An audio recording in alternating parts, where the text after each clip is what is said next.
الحمد لله نحمده ونستعينه ونستغفره ونؤمن به ونتوكل عليه ونعوذ بالله من شرور أنفسنا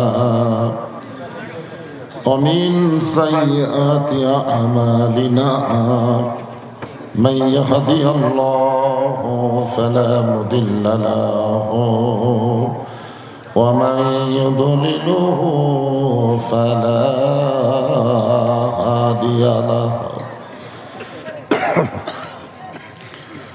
সকলে জবান খুলে বলেন আশহাদু আল্লা ইলাহা ইল্লাল্লাহু ওয়াহদাহু লা শারীকা লাহু ওয়া আশহাদু আন্না মুহাম্মাদান আবদুহু ওয়া রাসূলুহু الذي أرسل رسوله بالحق بشيرا ونذيرا وداعيا إلى الله بإذنه وسراجا منيرا فقد قال الله تعالى في كلامه المجيد والفرقان الحميد জবান খুলে সকলে পড়েন আউযু বিল্লাহি মিনাশ শাইতানির রাজীম বিসমিল্লাহির রহমানির রহিম ওয়াল আসরি ইন্নাল ইনসানা লাফি খুসর ইল্লাল্লাযীনা আমানু ওয়া আমিলুস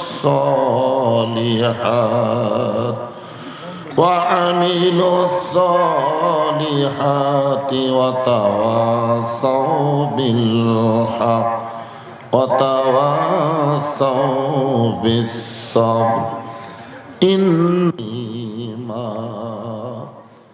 اللهم صل على محمد وعلى آله إنك حميد مجيد لا إله إلا الله মাইকওয়ালা মাইকের ইকো বন্ধ করে দাও, প্রতিধ্বনি হচ্ছে লা ইলাহা ইল্লাল্লাহ লা ইলাহা লা ইলাহা ইল্লাল্লাহ লা ইলাহা ইল্লাল্লাহ লা ইলাহা ইল্লাল্লাহ জোরে লা ইলাহা যার দিলে আছে আমার আল্লাহর ভয়, যার মনে আছে আল্লাহর ভয়, যার দিলে আছে আল্লাহর ভয়, আল্লাহ আল্লাহ সব সময় আহার নিদ্রা ভালো লাগে না, এই দুনিয়া ভালো লাগে না, ভালো লাগে শুধু আল্লাহ জোরে লা ইলাহা।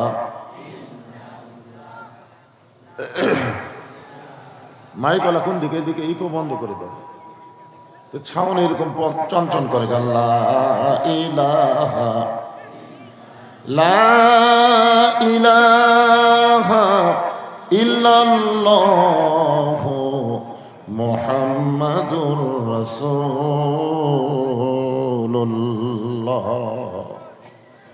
সকলেই বলি সাল্লাল্লাহু আলাইহি ওয়াসাল্লাম।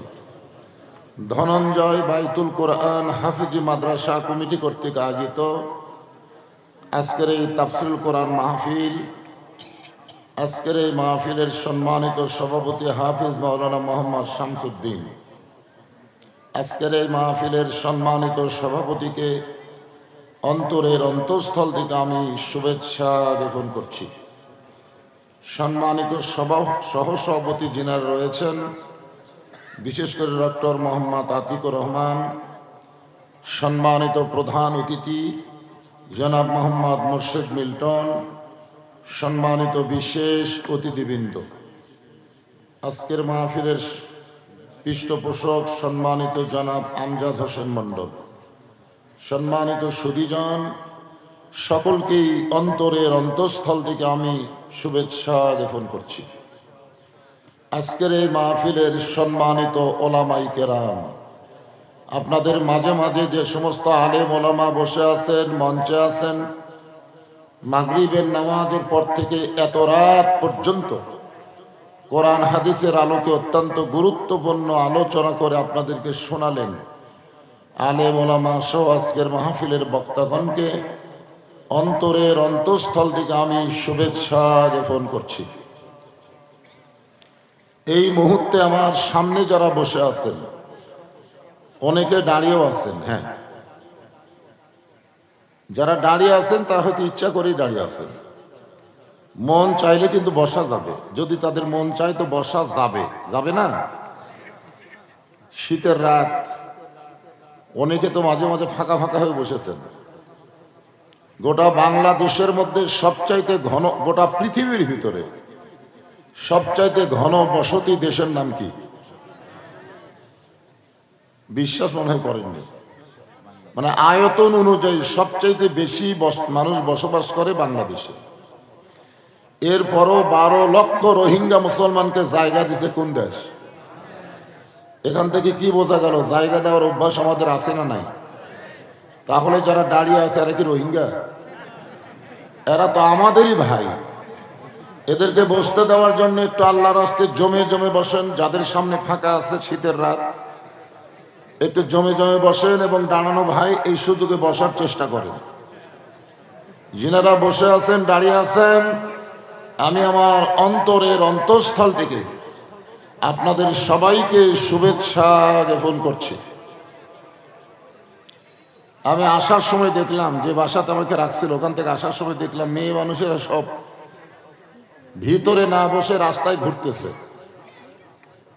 তো এত রাত্রে মেয়ে মানুষ রাস্তায় ঘোরা লক্ষণ ভালো? পরে একজন কইল যে ভিতরে নাকি জায়গাই হচ্ছে না, মানে পুরুষের মতোই মেয়েরাও আইছে। ওদেরকে বসতে দেওয়ার জন্য আমি সম্মানিত মা বোনদেরকে অনুরোধ করব, আপনারাও আল্লাহর রাস্তায় একটু জমে জমে বসেন। সম্মানিত মা বোনদেরকে অন্তরের অন্তঃস্থল থেকে শুভেচ্ছা জ্ঞাপন করে এই মুহূর্তে জানতে চাচ্ছি আপনারা সকলে কেমন আছেন? যে আল্লাহ শারীরিক সুস্থতা, মানসিক প্রশান্তি দান করে আজকের এই তাফসিরুল কোরআন মাহফিলে আমাদের কবুল করলেন, আমরা সে আল্লাহর উপরে খুশি না বেজার? তাহলে জবান খুলে সমস্বরে সকলে বলবো, রব্বানা লাকাল হামদ হামদান কাসীরান তাইয়িবান মুবারাকান ফীহি। আমরা প্রশংসা করলাম কার? কেন করলাম? আপনারা যদি বক্তার প্রশংসা করেন আপনাদের কোনোই লাভ হবে না, বক্তার দাওয়াত বেশি হবে।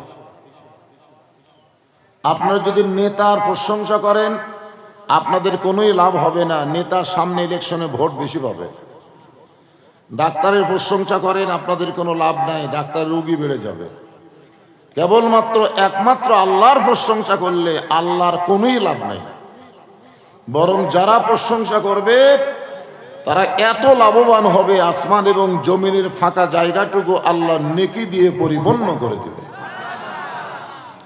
এই যে আপনারা সুবহানাল্লাহ বললেন, এই সুবহানাল্লাহ বলার কারণে আপনি বসে আছেন কোন জায়গায়, আর আপনার জন্য আল্লাহ গাছ লাগালো কোথায়? বিশ্বাস হয় না? বসে আছেন ধনঞ্জয় মাহফিলে, আর আল্লাহ আপনার জন্য গাছ লাগাই দিল জান্নাতের বাগানে। তো দুনিয়াতে বসে থেকে জান্নাতের বাগানে গাছ লাগানো এটা কি সহজ কথা? আপনারা খুবই চালাক, এই জন্য সুবহানাল্লাহ না বলার আগে বলেছেন মাশাআল্লাহ। আমরা আল্লাহর প্রশংসা এই কারণেই বেশি বেশি করব, আল্লাহ কোরআনে বলেছেন অমাইয়াবতাগি গায়রাল ইসলামি দীনান ফালাই ইউকবালা মিনহু। ইসলাম ছাড়া অন্য কোনো জীবন ব্যবস্থা ধর্ম কেউ যদি গ্রহণ করে, আল্লাহ বলেছেন কখনোই তা কবুল করা হবে না। আল্লাহর কাছে একমাত্র কবুলযোগ্য ধর্মের নাম কি? ইন্না দীনা ইনদাল্লাহিল ইসলাম। আমরা সেই ইসলামের ভিতরে জন্ম নেওয়া মুসলমান। বিশ্বাস করতে হবে এই দুনিয়াতে আসার আগে আমরা আরেকটা জগতে ছিলাম, রুহের জগৎ। এই রুহের জগতে আল্লাহ আমাদের রুহগুলোকে এতই পছন্দ করছে যে দুনিয়ার জগতে আমাদেরকে মুসলমানের ঘরে আল্লাহ কবুল করেছেন। যে আল্লাহ দয়া করে রহম করে মুসলমানের ঘরে আমাদের কবুল করে মুসলমান হিসাবে পরিচয় দেওয়ার তৌফিক দান করেছেন, আমরা সে আল্লাহর উপরে খুশি না বেজার? তাহলে জবান খুলে আরেকবার বলি আলহামদুলিল্লাহ। আমরা আল্লাহর প্রশংসা বেশি বেশি এই কারণেই করব যে আল্লাহ আমাদেরকে শুধু মুসলমানের ঘরেই কবুল করে নাই, আমাদেরকে বিশ্ব নবীর উম্মত হিসাবে কবুল করেছেন। আমাদের নবী কিন্তু শুধু নবী না, আমাদের নবী আমাদের নেতা। নেতা হিসাবে পছন্দ হচ্ছে না। নবীর প্রতি দরুদ পড়ি, নবীরে সালাম করি মসজিদের ভিতরে, কিন্তু নবীর সমাজ গড়ার কাজে অনেকেরই দ্বন্দ্ব মনে বাজে। আমাদের নবী শুধু নবী ছিলেন না, আমাদের নবী হিজরতের পরে মদিনায় গিয়া রাষ্ট্রপতি হয়েছিলেন, ঠিক কিনা? আজকে নবীকে নিয়ে যদি রাজনীতির কথা বলি তখন অনেকেই বলবে এটা বাংলাদেশে নাকি চলবে না। আপনি জানেন আমাদের নবী কেমন নেতা? এই মাসের নাম কি মাস? এই মাসের চাঁদ ওঠার সঙ্গে সঙ্গে আল্লাহ নবী একটা দোয়া বেশি বেশি করতেন। আপনারা সে দোয়া পড়েন, আল্লাহুম্মা বারিক লানা ফি রজব ওয়া শাবান ওয়া বাল্লিগনা রমাদান। আমাদের আল্লাহ আমাদের নবীকে জীবিত অবস্থায় জান্নাত দেখার তৌফিক দিয়েছিলেন, বলেন সুবহানাল্লাহ। আমরা সবাই জান্নাতে যাব, কিন্তু জেতা অবস্থায় না, মরার পরে। কি অবস্থায়? মরার পরে যদি আল্লাহ জান্নাত দেয় তাহলে জান্নাতে যাব, কিন্তু আমাদের নবীকে আল্লাহ জান্নাত দেখাইছিলেন জীবিত অবস্থায়। নবী যখন জান্নাতের মধ্যে প্রবেশ করলেন ওই সময় জিবরাইল বললেন, ইয়া রাসূলুল্লাহ, আপনি যদি জান্নাত থেকে বের না হন আল্লাহ আপনাকে বাইরে করে দিবে না। কারণ আল্লাহর কথার সাথে কাজের মিল আছে না নাই? আল্লাহ বলেছেন ফাদখুলুহা খালিদিন। কেউ যদি একবার জান্নাতে প্রবেশ করে আল্লাহ তাকে চিরস্থায়ীভাবে জান্নাত দিয়ে দেয়। তো আপনি যদি জান্নাত থেকে বের না হন আল্লাহ আপনাকে বাইরে করে দিবে না। ওই সময় আমাদের নবী উত্তরে বললেন, জিবরাইল, আমি নবী আমার জন্য না, আমি নবী হলাম আমার উম্মতের জন্য। চিন্তা করছেন? জান্নাতের মধ্যে গিয়াও নবী আমাদের কথা বলে না। আর এখনকার নেতারা সংসদত গেলেই আর আমাদের কথা মনে থাকে না, বলেন ঠিক কিনা? হ্যাঁ, নেতা সংসদে গিয়া ঢাকায় করবে বাসা, মাঝে মধ্যে বেড়াবার আসবে, চামচার অত্যাচারে ভোটাররা নেতার কাছে যাবারই পারবে না। আর সেই নেতার পিছনে ঘুরঘুর করতেছেন। যেই নবী জান্নাতের মধ্যে গিয়ে আমাদের কথা বলে নাই, আল্লাহ নবী বললেন, জিবরাইল, আল্লাহ যদি আমাকে জান্নাতে থাকার জন্য ঢুকতে বলতেন আমি জান্নাতে ঢুকতামই না। আল্লাহ শুধু আমাকে দেখার জন্য ঢুকতে বলেছেন। আমি সেই দিন জান্নাতে থাকার জন্য ঢুকবো যেদিন আল্লাহ আমার সমস্ত উম্মাতিনীকে জান্নাত দিয়ে দিবে। আছেন আমার মুক্তার, আছেন আমার বারিস্টার, শেষ বিচারের হাইকোর্টেতে তিনি আমায় করবেন পার। আমি পাপী, তিনি জাবিন্দার। আল্লাহ যখন হাকিম হয়ে আমাদেরকে আসামি বানায় বিচার শুরু করবেন, ওই সময় আমাদের নবী উকিল হয়ে ব্যারিস্টার হয়ে আল্লাহর আদালতে আমাদের ব্যাপারে সুপারিশ করে আমাদেরকে জান্নাতে পৌঁছায় দিবেন। এমন একজন বিশ্বনবীর উম্মত হওয়াতে খুশি না বেজার? তাহলে জবান খুলে আর একবার বলি আলহামদুলিল্লাহ। এখন আসেন যে কোরআন থেকে আপনারা তাফসীর শুনবেন, এই কোরআনের মধ্যে কোনো সন্দেহ আছে নাকি? গোঁজামিল, ধোঁকা। আমি তিনটা কথা বলি, দেখেন। এক নম্বর হলো সন্দেহ, গোঁজামিল, ধোঁকা। বর্তমান বাংলাদেশ যে মানুষের তৈরি সংবিধান দিয়ে চলতেছে, এই সংবিধানের মধ্যে সন্দেহ, ধোঁকা, গোঁজামিল। তাহলে যেই সংবিধানের মধ্যে গোঁজামিল আছে, ধোঁকা আছে, সন্দেহ আছে, সেই সংবিধান অনুযায়ী বাংলাদেশ চলতে পারে না। বাংলাদেশ চলবে আল্লাহর কোরআনের সংবিধান দিয়া। ধরে বলেন কথা ঠিক কি না? এই কথা বললি তো মন খারাপ। এই কোরআনের প্রথমে আল্লাহ বললেন জালিকাল কিতাবু লা রাইবা ফীহি হুদাল লিন-নাস। কি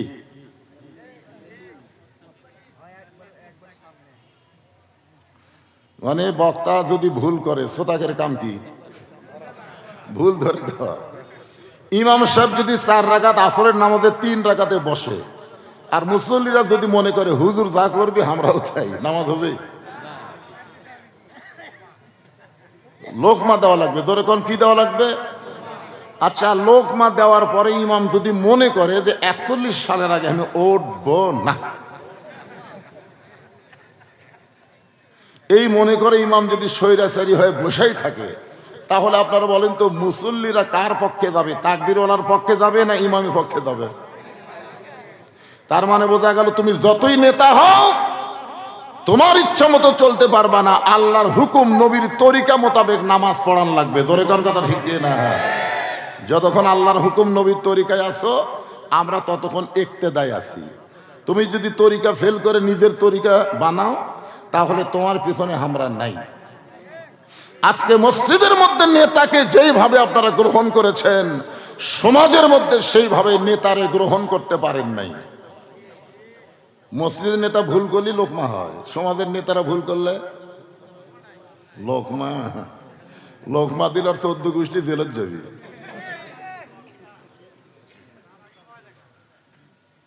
একটু মনোযোগ দিয়ে শুনবেন। আমি ইচ্ছা করেই ভুল করছি, কারণ এখানে হুদাল্লিল মুত্তাকিন হবে, কিন্তু আমি বলছি হুদাল্লিন নাস। যদি আল্লাহ হুদাল্লিন নাস বলতো, তাহলে এই কোরআন থেকে পাইকারি হারে সবাই হেদায়েত পেত। কিন্তু হুদাল্লিল মুত্তাকিন বলার কারণে বোঝা গেল কোরআন থেকে পাইকারি হারে সবাই হেদায়েত পাবে না, কেবলমাত্র মুত্তাকি বান্দা বান্দি যারা আল্লাহর কোরআন থেকে তারাই হেদায়েত পাবে। এখন বলেন তো মুত্তাকি বান্দা বান্দি কারা? যারা রাস্তা ঘুরতেছে এরা? আপনাদের বাড়ি আছে না নাই? আপনাদের বাড়িতে ল্যাব তোষক আছে না নাই? তো সেইগুলা বাদ দিয়ে খেরের ওপর বসে আছেন কি কারণে?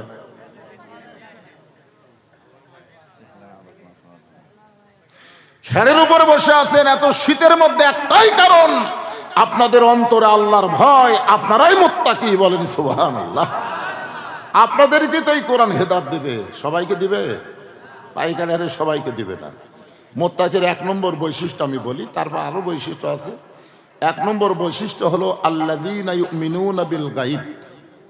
মুত্তাকি যারা হবে তারা অদৃশ্যের প্রতি বিশ্বাস স্থাপন করবে। অনেক নামাজি কিন্তু মুত্তাকি না, নামাজ পড়ে কিন্তু মুত্তাকি হওয়ার পারে নাই। আসরের নামাজ পড়ে জমি ধান দেখবার গেছে, ধান দেখবার যায় দেখে উপর জমির পানি চলমল করতেছে, নিচে আর জমির পানি নাই। ওই তখন চারিদিকে তাকাছে, চারিদিকে। মুত্তাকি তাকাবে কোন দিকে? ধরে কোন দিকে? কিন্তু নামাজি তাকাছে চারিদিকে, এরকম চারিদিকে তাকায় দেখে কেউ নাই। আস্তে করে বসে বিসমিল্লাহ কয়ে আল কাটছে। বাংলাদেশে কিছু মানুষ মনে করে বিসমিল্লাহ বললেই সব হালাল। না, আপনি বিসমিল্লাহ দিয়ে শুরু করবেন আর মানুষের তৈরি আইনের কথা বলে আপনি রাজনীতি করবেন, এটা চলবে না। এটা বিসমিল্লাহ কয়া মদ খাওয়ার সমান। জোরে কোন কথা ঠিক কি না কথা বলেন? ওই বিসমিল্লাহ কয়া আল কাটছে, আল কাটার পরে ওই পানিতে হাত ধোছে, ধুয়ে আবার দাঁড়ায় চারিদিকে তাকায় বলতেছে আলহামদুলিল্লাহ কেউ দেখেনি। আয় হায়, এই লোকটা কিন্তু অদৃশ্য আল্লাহর প্রতি বিশ্বাস স্থাপন পুরোপুরি করতে পারেনি। করছে মসজিদে যখন যায় তখন আওয়ামী লীগ, বিএনপি, জাতীয় পার্টি, জামাত, তাবলিগ, পীর মুরিদি সবাই মিলে কাতার সোজা করে, সবাই মিলে করে না ভাই, করে না? কিন্তু যখন মসজিদ থেকে বের হয় তখন আর সবাই মিলে থাকবার চায় না। আমাদের সকলের দুই কান্দে দুটো ফেরেশতা আছে না নাই? এই যুবকেরা তোমরা রাত 11টার পরে যখন জানলা দরজা বন্ধ করে ঘুমা পড়ো, ঘুম তো তোমাকে ধরে না, তখন হাতের মোবাইল আস্তে করে ল্যাপের মধ্যে নিয়ে, কম্বলের মধ্যে নিয়ে অশ্লীল ভিডিও চালু করে, মনে করে কেউ তখন চেতন নাই, আমি এখন একলাই। তোমার দুই কান্দে দুই মোহরি লিখিতেছেন ডায়েরি, দলিল দেখে রাই দিবে, টাকা পয়সার নাই কারবার, কিরামান কাতিবিনা ইয়ালামুনা মা তাফআলুন। আপনারা বলেন তো আমাদের দুই কান্দে ফেরেশতা আছে, আমরা কোনদিন দেখছি? তাহলে মুত্তাকিরা বিশ্বাস করবে কেউ না দেখলেও কে দেখতেছে, কেউ না লেখলেও কে লিখতেছে। এই জন্য মুত্তাকির 1 নম্বর বৈশিষ্ট্য হলো অদৃশ্যর প্রতি বিশ্বাস স্থাপন করা। এই যে আপনারা যে জান্নাতের কথা শুনলে খুশি হন, জাহান্নামের কথা শুনলে বেজার হন, দেখছেন নাকি? দেখছেন তো? না দেখা জান্নাত বিশ্বাস করলেন, না দেখা জাহান্নামকে বিশ্বাস করলেন। এরাই মুত্তাকি। নামাজ পড়তে পড়তে এক সময় এভাবে আঙ্গুল তোলে না? আশহাদু আল্লা ইলাহা ইল্লাল্লাহ তোলেন না আপনারা? ফেরেশতারা বলে আল্লাহ এরা কোনোদিন তোমাকে দেখলো না, অথচ তোমার আঙ্গুল তুলে সাক্ষী দেয়। আল্লাহ বলে এরাই মুত্তাকি। বলেন সুবহানাল্লাহ। মুত্তাকি সম্পর্কে আল্লাহ অন্য জায়গায় এভাবে ব্যাখ্যা করলেন কোরআনের মধ্যেই, ইয়া আইয়ুহাল্লাযীনা আমানুত্তাকুল্লাহা হাক্কা তুকাতিহি ওয়া লা তামুতুন্না ইল্লা ওয়া আনতুম মুসলিমুন।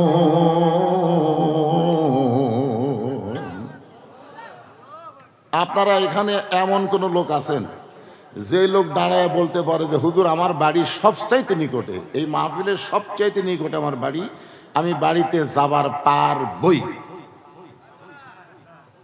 এরকম একটা লোক খাড়া হন তো দেখি, যে হুজুর এই যে আমার বাড়ি দেখা যাচ্ছে হুজুর সবচাইতে নিকটে, আমি বাড়িতে যাবার পারবই।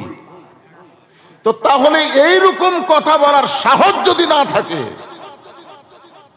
এইরকম কথা বলার সাহস যদি না থাকে, তাহলে আপনারা কারা কারা মাগরিব এশার নামাজ না পড়ে ওয়াজ শুনতেছেন? না, এইটুকু বলারই আপনার সাহস নাই। তাহলে আপনি কেমনে মাগরিব বাদ দিলেন, এশা বাদ দিলেন? আপনি তো আজকে ওয়াজ শোনার পরে ফজরও পড়বেন না। আপনারা বলেন তো যারা মাগরিব এশা বাদ দিয়েছে এরা ফজর পড়বে? কারণ 5 ওয়াক্ত নামাজের মধ্যে সবচাইতে কঠিন নামাজ কোনটা? আরো জোরে কোন কোন নামাজ? যে নামাজ বাড়ি পড়লেও হবে না, মসজিদের জামাতের সঙ্গে আদায় করা লাগবে। জোরে কোন কথা ঠিক? এতটুকু সাহস নাই। হ্যাঁ, বারবার খালি উপর দিকে তাকায়। কি দেখতেছেন? হুজুর 6 তলার ভিত দিছি তো 3 তলা হয়ে গেছে, রড বাইর করে থেছি হুজুর। বারবার দেখতেছে। আমি যে বাড়িতে আমাকে থাকার দিল, আমাকে বলে হুজুর বাড়িটা দেখেন খুবই সুন্দর। আমি দেখিনি। আমাকে হুজুর দেখবেন না? না, এটা তো থাকার বাড়ি না রে। বহুদিন আগে আব্দুল আলিম একটা গান গাছে, এপারে তোর বসত বাড়ি, ওই পারে তোর বাসা, ভবদরিয়ায় পাড়ি দিতে, ভবদরিয়ায় পাড়ি দিতে কেমনে করলি আশা, এপারে তোর বসত বাড়ি, ওই পারে তোর বাসা। আপনারা সকলেই বিশ্বাস করছেন যেখান থেকে বাড়ি যাওয়ার কোনো গ্যারান্টি আল্লাহ বলতেছেন লা তামুতুন্না, মৃত্যুবরণ করো না, ইল্লা ওয়া আনতুম মুসলিমুন, যতক্ষণ মুসলমান না হবে। আমরা সবাই মুসলমান হয়ে মরবার চাই। কারা কারা রাজি? দুই হাত তুলে আমার আল্লাহকে দেখার লাগবে। যারা মুসলমান হয়ে মরবেন তারা হাত তোলেন, লিল্লাহু আকবার, হাত নামান। মুসলমান হয়ে যদি মরবার চাই তাহলে সূরা আসরের আলোচনা শোনা লাগবেই। কিন্তু আমাকে তুলে দিলেন কয়টায়? আমি তো গাবতলির মধ্যে এইরকম লেটে কোনো মাহফিল উঠি না। আমার নিয়তি হলো যেই তারিখে দাওয়াত দিয়েছে ওই তারিখেই ওয়াজ শেষ করা লাগবে। আমাকে দাওয়াত দিয়েছে কয় তারিখ? 9 তারিখ। তো 9 তারিখে টাইম হলো 12টা পর্যন্ত। তো 9 তারিখে দাওয়াত দেওয়া 10 তারিখও যাবেন, চলবে?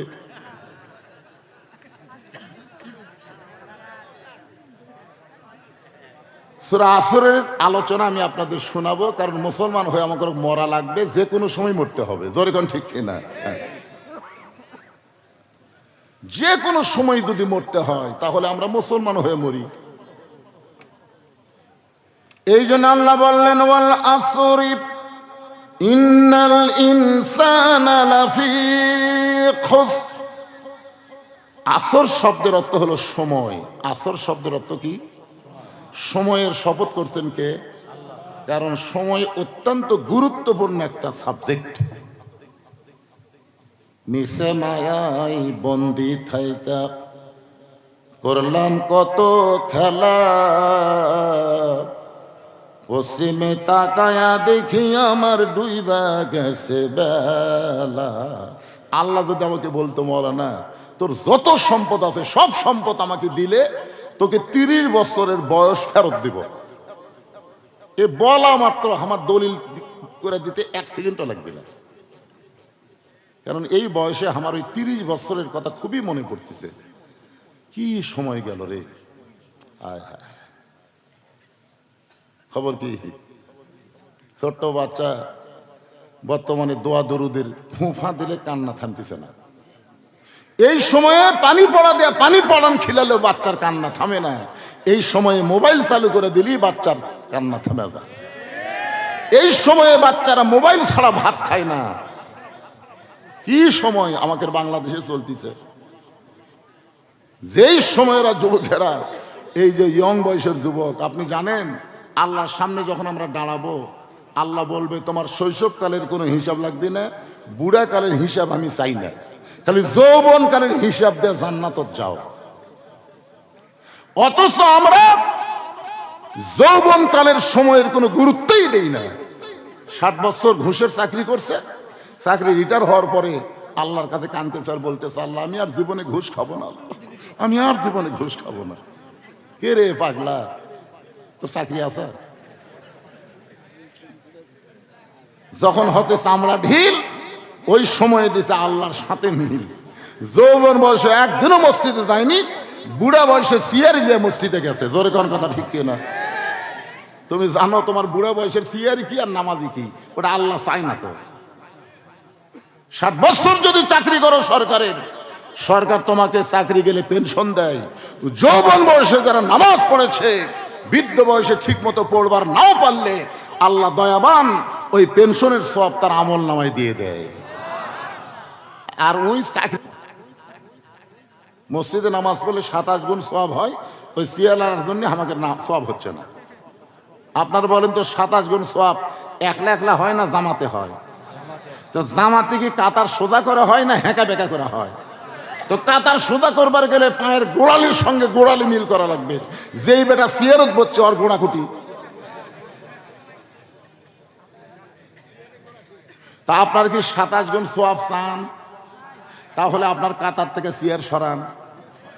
সবাই যদি 27 গুণ সওয়াবের আশা করে, মসজিদের মধ্যে একটা সিয়ারও থাকবে না, সব সিয়ার বারান্দার চলে আসবে। জোরে কোন কথা ঠিক কিনা?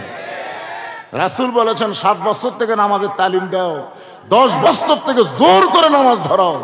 যৌবন বয়সে যারা নামাজ পড়বে, বুড়া বয়সে তাদের বল বিয়ারিং ঠিকই থাকবে। আমার এক ভাই বললো না তাবলিগে যাবে বিশ্বের বাহিরে, কি সিয়ারত নামাজ পড়ে? নামাজ ধরছে টাইম মতো। কথা প্রসঙ্গে কথাটা বললাম, একটু মনোযোগ দিয়ে শুনবেন। সময়ের শপথ করে আল্লাহ বললেন ইন্নাল ইনসানা লাফি খুসর, ইন্না মানে নিশ্চয়, ইনসান মানে মানুষ, লাফি মানে ভিতরে, খুসরুন মানে ক্ষতি। একত্রে অর্থ হবে নিশ্চয় মানুষগুলো ক্ষতির ভিতরে। কেমন লাগলো? নিশ্চয় মানুষগুলো ক্ষতির ভিতরে, শুনলে ভালো লাগলো? আল্লাহর যত সৃষ্টি আছে সমস্ত সৃষ্টির ভিতরে শ্রেষ্ঠ সৃষ্টির নাম কি? আরো জোরে। এই মানুষের কথা বলতে যায় আল্লাহ 4টা শপথ করছে। কয়টা? অতীন, ওয়াজাইতুন, অতুরি সিনিন, ওয়াহাজাল বালাদিল আমিন। এই 4টা শপথ করে আল্লাহ বলতেছেন লাকাদ খলাকনাল ইনসানা ফি আহসানি তাকবীম। মানুষকে আল্লাহ তাআলা সর্ব উত্তম আকৃতিতে সৃষ্টি করেছে। বলেন সুবহানাল্লাহ। এই মানুষ ক্ষতির মধ্যে পড়ুক এটা আল্লাহ চায়। এজন্য আমার সঙ্গে সকলে বলবেন আদর করে মানুষ আল্লাহ বানায়া কেমনে দিবেন ক্ষতির মধ্যে ফেলিয়া। আচ্ছা, এরকম মুরব্বী মানুষের ওয়াজ শোনা লাগবে? কি ডিস্টার্ব! ওয়াজ শোনা কি ফরজ? এ ওয়াজ শোনা কি ফরজ? এটা ওয়াজিব না, সুন্নত না, এটা হলো মোস্তাহাব। এরকম বুড়া তোরা ভাঙ্গাচোরা মানুষ মাঝখান থেকে উঠলো, কেবল আমি একটা টান মান্য। প্রত্যেকটা কথা হবে গুরুত্বপূর্ণ। আমার সঙ্গে একটু হোহা করে সুরটা বলেন, তারকে পারেন বলেন, না পারলে হোঁ করেন, অসুবিধা কি? আদর করে মানুষ আল্লাহ বানায়া কেমনি দিবেন ক্ষতির মধ্যে ফেলিয়া। এই জন্য আল্লাহ বললেন ইল্লাল্লাযীনা আমানু ওয়া আমিলুস সালিহাতি ওয়া তাওয়াসাউ বিল হক ওয়া তাওয়াসাউ বিস সবর। এখানে আল্লাহ 4টা বিষয় বলেছেন। জোরে কোন বিষয়? কয়টা? 1 নম্বর হলো ঈমান। 1 নম্বর হলো ঈমান। ঈমান যদি না থাকে আপনি যতই ভালো কাজ করেন একটাও আল্লাহর দরবারে কবুল হবে না। আপনারা বলেন তো, নবীর চাচা আবু তালেব মানুষটা কেমন ছিল? তারপরও জাহান্নামত যাবি, সেটা আপনারা জানেন। কি জন্য যাবি? এই দেখেন, আল্লাহ রাসূল নিজেই বলেছেন যে মায়ের পেটে থাকা অবস্থায় আমি এতিম ছিলাম, কিন্তু দুনিয়াতে আসার পরে আমি এতিম ছিলাম না। সাহাবেরা বললেন হুজুর দুনিয়াতে আসার পর আপনি এতিম ছিলেন না কেমনে? আল্লাহ রাসূল বললেন ভাগ্যগুণ এমন একটা চাচা পাইছিলাম যার নাম আবু তালেব। তিনি আমাকে এমনভাবে লালন পালন করেছে, আমার যে বাবা নাই এটা আমি বুঝবারই পারিনি। এত ভালো মানুষ, এরপরও জাহান্নামে যাবে একটাই মাত্র কারণ, সবই ভালো কিন্তু ঈমান নেই। ধরে কোন কি নাই? আমরা অনেক মুসলমান, আমাদের ঈমান নেই। মুসলমান বাংলাদেশে শতকরা কত ভাগ মুসলমান? আরে বাংলা দেখো, যেমন 95 ফাইন শতকরা ধরে 90 ধরি, মানে 90 বেশি করছে। আচ্ছা, শতকরা 90 ভাগ মুসলমান হয়, শতকরা কত ভাগ ইমানদার? না, মুসলমান তো 100-র মধ্যে 90, তাহলে ইমানদার কত ভাগ? 10 ভাগ। আপনারা বলেন তো, যেই মুসলমান বলে আমার দয়াল বাবার দরবারেতে কেউ ফিরে না খালি হাতে, আল্লাহ বাদ দিয়ে যারা দয়াল বাবার কাছে যায় এদের ঈমান আছে? এ জোরে করে আছে? আল্লাহর ধন নবীর দিয়ে আল্লাহ আছে গায়েব হইয়া, নবীর ধন খাজা নিয়ে শুয়ে আছে আজমিরে, কেউ ফেরে না খালি হাতে খাজা রে তোর দরবারেতে। এই বিশ্বাস যারা করবে তাদের ঈমান আছে? তার মানে বোঝা গেল ওরাও কিন্তু মুসলমানের মধ্যে আছে, ওরা কিন্তু হিসাবে 90-এর মধ্যে আছে। তোর এখন আছে না? না কথা কন না কেন? সাহাবীরা বললেন এ রাসূলুল্লাহ এই ঈমান সম্পর্কে আমরা শুনতে চাই। আল্লাহ রাসূল বললেন, ইকরার বিল লিসান, তাসদিক বিল জানান, আমল বিল আরকান, এরই নাম হলো ঈমান। জবানে বলতে হবে লা ইলাহা ইল্লাল্লাহ। শুধু জবানে বললে হবে না, কলিজার মধ্যে জায়গা দেওয়া লাগবে। কলিজার মধ্যে যখন ঈমানের জায়গা হবে, ওই মানুষটার কাছে জীবনের চাইতে ঈমানের দাম অনেক বেশি। আপনারা বলেন তো, জীবন বাঁচান ফরজ না ঈমান বাঁচান ফরজ? আচ্ছা, জীবন যদি বাঁচানোর মতন ক্ষমতা আমাদের হাতত থাকতো, খালেদা জিয়াকে আমরা মুরবাদ দিতাম? কোন মুরবাদ দিতাম? কারণ বাংলাদেশের সবচাইতে বড় হাসপাতাল, দামি হাসপাতাল, বিশ্বের বড় বড় ডাক্তার দিয়ে তার জীবন বাঁচানোর বহু চেষ্টা করা হয়েছে, কিন্তু তারপরেও জীবন বাঁচলো না। তার মানে বোঝা গেল, আমরা যতই চেষ্টা করি আমাদের জীবন আমরা বাঁচাবার পারবো না, তবে একটু চেষ্টা করলে আমাদের ঈমানকে আমরা বাঁচাবার পারবো। এখন যেটারে বাঁচাবার পারবো সেটার ব্যাপারে চেষ্টা করার দরকার আছে না নাই? একটু খেয়াল করবেন, তাসদিক বিল জানান, কলিজার মধ্যে যখন ঈমানের জায়গা হবে, ওই মানুষটার চরিত্র কেমন হবে? কেমন হবে? তাসদিক বিল জানান, কলিজার মধ্যে যখন ঈমান থাকবে, ওই মানুষটা মরা লিয়া কোনো টেনশনই করবি না। আকাশেতে লক্ষ তারা, একটা চাঁদের আলো, হাজার কোটি মানুষের চাইতে ঈমানদার ওসমান হাদি অনেক ভালো। আপনারা বলেন তো, ওসমান হাদিকে মারা গেছে? তাসদিক বিল জানান, কলিজার মধ্যে ঈমান থাকবে, ওই মানুষটাকে যদি হত্যা করা হয়, ওই মানুষটাকে মৃত্যু বলা যাবে না। আল্লাহ কোরআনে বলেছেন, ওয়ালা তাকুলু লিমান ইউকতালু ফি সাবিলিল্লাহি আমওয়াতুন বাল আহইয়াউ ওয়ালাকিন লা তাশউরুন।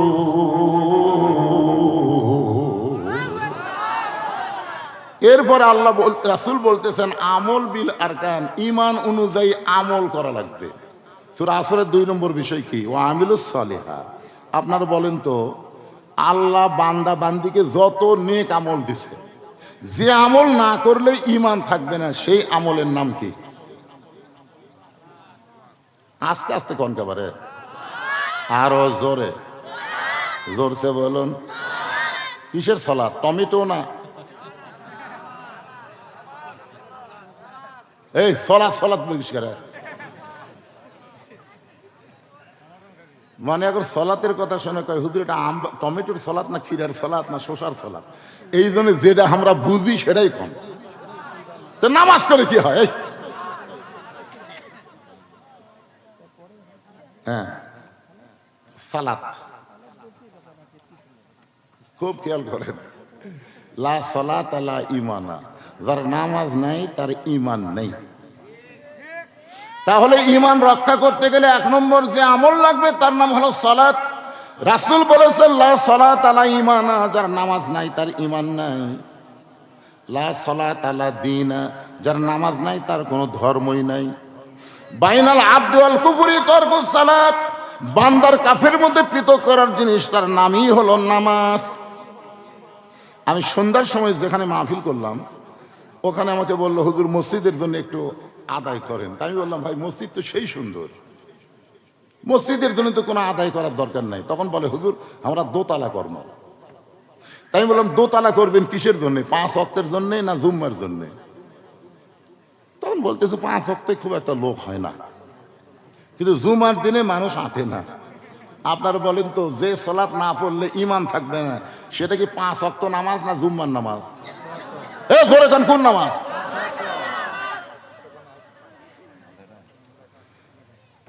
বলা হচ্ছে ফজরে মুসল্লি কত হয়? এক কাতারে হয় না। জোহরের খবর কি কয়? কাজ কামের দিন। আসরের খবর কি কয়? হাট বাজারে গেছে। মাগরিবের খবর কি কয়? বাজার করে আসে হিসাব করতেছে। এশার খবর কি কয়? দুর্বল শরীর না, ফজরের মতোই হয়েছে। তো মসজিদের মধ্যে কয় কাতার? কয় 6 কাতার। তো এখন পর্যন্ত 1 কাতারের মুসল্লি হয় না, তাহলে দোতলা করবে কেন? তখন বলে, হুজুর ওই যে জুমার দিনে সবার শেষে এসে আগে যায়, ওই শালাকের জন্য দোতলা করা লাগবে। শেষে আসা আগে যায়, শেষে আসা। অথচ জুমার দিনে আল্লাহ ফরজ করেছেন ইযা নুদিয়া লিস-সালাতি মিন ইয়াউমিল জুমআ ফাসাউ ইলা যিকরিল্লাহ। আল্লাহু আকবার। আপনাদের এলাকার মসজিদের খবর কি? একই খবর? আচ্ছা, ঠিক আছে। মনোযোগ দিয়ে শুনবেন, পুরুষ মানুষ যারা আমার সামনে বসে আছেন, আপনাদের 1 নম্বর নেক আমল হলো নামাজ। পুরুষ মানুষের জন্য ঈমান রক্ষা করার 1 নম্বর নেক আমল হলো নামাজ। আর আমার মা বোনদের জন্য ঈমান রক্ষা করার জন্য 1 নম্বর নেক আমল কিন্তু নামাজ না, 1 নম্বর নেক আমলের নাম হলো পর্দা। আপনারা বলেন তো, মেয়ে মানুষের পর্দা না থাকলে কোনো ইবাদত আল্লাহ কবুল করবে? একটা বেপর্দা নারী নামাজ পড়ে, রোজা করে, সবই করে, কিন্তু পর্দা করে না। আপনাদের এই গাবতলী পর্দার খবর কি? আমার এলাকার এক মেয়ে মানুষ মাথার চুল বেচা খায়, বুঝলেন? ওই মাথার চুল বেচে। আমি ওর স্বামীকে বললাম, কে ভাই, আপনার বউ যে মাথার চুল বেচা খায়, আপনি মরে গেলে কয় কাপড় দিবেন? তখন কয়, হুজুর সবাই যা দেয় আমিও তাই দেব। আমি বললাম, মেয়ে মানুষের 5 কাপড় দেওয়া লাগে, পুরুষের মতোই 3 কাপড়, আর 2টা কাপড় বেশি দেওয়া লাগে, একটা হলো সিনা বান, একটা হলো মাথা বান। তো যে মেয়েটা জীবিত অবস্থায় মাথার চুল বেচা খায়, মরার পরে ওর মাথা বাঁধতে লাভ হবে? আপনাদের কোন তো কোনো লাভ হবে? কারণ পর্দা কি মরার পরে না মরার আগে? তো মরার আগে মেয়ে মানুষের মাথার চুল শুধুমাত্র কেবলমাত্র একজন লাড়াছাড়া দেখতে পারবে। মেয়েটা যদি যুবতী হয়, তার বাবাও মেয়ের মাথার চুল লাড়াছাড়া দেখতে পারবে না, ভাইও দেখতে পারবে না, শুধু একজনে দেখতে পারবে, সেই ব্যক্তি হলো তার স্বামী। স্বামী ছাড়া অন্য কোনো পুরুষ মেয়েদের মাথার চুল হাত দিয়ে লাড়িয়া চাড়িয়া দেখতে পারবি না। কিন্তু যারা চুল কিনতেছে, ওরা কি করে কিনতেছে? লাড়তেছে আর বলতেছে, ভাবি আর একটু লাগবে, ভাবি আর একটু লাগবে। আমার মায়েরা যারা পর্দার অন্তর আছেন, মনোযোগ দিয়ে শোনেন। আমি এখানে আসার পর থেকে মেয়েদের একটা লাইন ওয়াজ হয় নাই, একটা লাইন ওয়াজ হয়নি, কোনো বক্তায় মেয়েদের কোনো ওয়াজ করেনি। তারপরেও যারা বসে আছে, আল্লাহ কোরআনে বললেন, অকরনা ফি বুয়ুতিকুন্না ওয়ালা তাবাররাজনা তাবাররুজাল জাহিলিয়াতিল উলা। আমার মায়েরা যারা বসে আছেন, আপনাদের ওয়াজ করি, পুরুষের 1 নম্বর নেক আমলের নাম কি? নামাজ। যখন 1 নম্বর নেক আমলের নাম কি? নামাজ। আর নারীদের 1 নম্বর নেক আমল হলো পর্দা। পর্দা যদি না থাকে, মায়েদের কোনো ইবাদত আল্লাহর দরবারে কবুল হবে না। এই পর্দাটা কেমন বুঝানোর জন্য বলতেছি। গভীর রাত্রে আল্লাহ নবী ঘুম থেকে চেতন পাইছেন, গভীর রাত্রে নবী ঘুম থেকে চেতন পাইছেন। চেতন পাওয়ার কারণ হলো খাদিজাতুল কুবরা নবীর এই ডান হাতখানা বুকের মধ্যে নিয়ে ছোট বাচ্চার মতন কাঁদতেছে। আল্লাহ রাসূল বলে, খাদিজা, আমি নবী ঘুম পাড়ি, দুনিয়ার সবাই ঘুম পাড়ে, আর আমার ডান হাতটা বুকের মধ্যে নিয়ে এমন করে কেন কাঁদতেছেন? খাদিজা বলে, হুজুর, যে কোনো সময় আমার মৃত্যু হবে। হুজুর, যে কোনো সময় আমার মৃত্যু হবে, আমার জন্য কোনো খুশির খবর আল্লাহর কাছ থেকে পাইছেন কিনা একটু মেহেরবানি করে আমাকে বলে দেন। আল্লাহ রাসূল বলে, খাদিজা, এই দুনিয়াতে 10 জন পুরুষকে আল্লাহ জান্নাতের সার্টিফিকেট দিয়েছে, আবার 10 জন নারীকেও আল্লাহ জান্নাতের সার্টিফিকেট দিয়েছে। খাদিজা বলে, হুজুর, আমি তো এতদিন জানতাম শুধু 10 জন পুরুষকে আল্লাহ জান্নাতের সার্টিফিকেট দিয়েছে। পুরুষের মধ্যে 1 নম্বর হলেন আবু বকর, 2 নম্বর হযরত ওমর, 3 নম্বর হযরত ওসমান, 4 নম্বর হযরত আলী, 5 নম্বর আব্দুর রহমান ইবনে আউফ, 6 নম্বর হলো জুবাইর, 7 নম্বর হলো তালহা, 8 নম্বর সাদ ইবনে আবি ওয়াক্কাস, 9 নম্বর হলো ওবাদা, 9 নম্বর হলো আবু সাইদ, আর 10 নম্বর হলো ওবাদা ইবনুল জাররাহ। এ 10 জনই হলেন আশারে মুবাশশারা। সুবহানাল্লাহ। কিন্তু নারীদের মধ্যে 10 জন কে? আল্লাহ নবী বললেন, খাদিজা শোনো, পুরুষের মধ্যে 1 নম্বর জান্নাতের সার্টিফিকেট পাওয়া হলো আবু বকর, আর নারীদের মধ্যে 1 নম্বর হলো খাদিজাতুল কুবরা। সঙ্গে সঙ্গে মা খাদিজা চোখের পানি মুছে মুচকে মুচকে হেসে বলতেছে, হুজুর এই খবর আমাকে আগে দিবেন না?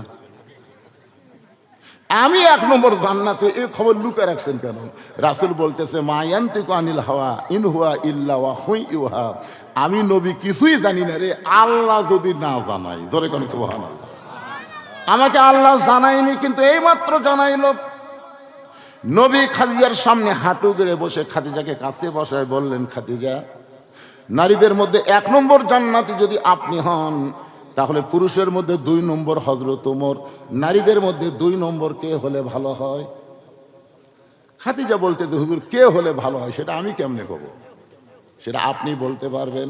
রাসূল বলেন, খাদিজা আপনার কাছে একটু শুনবার চাই, কারণ পুরুষের খবর পুরুষ ভালো জানে, নারীদের খবর নারী ভালো জানে।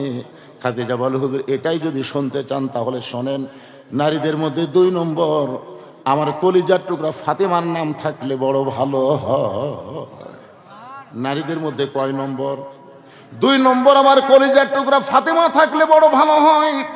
আল্লাহর নবী চমকে বললেন, খাদিজা, আমার পক্ষ থেকে, আমার মাধ্যমে আল্লাহ আপনাকে 4টা কন্যা দান করেছে।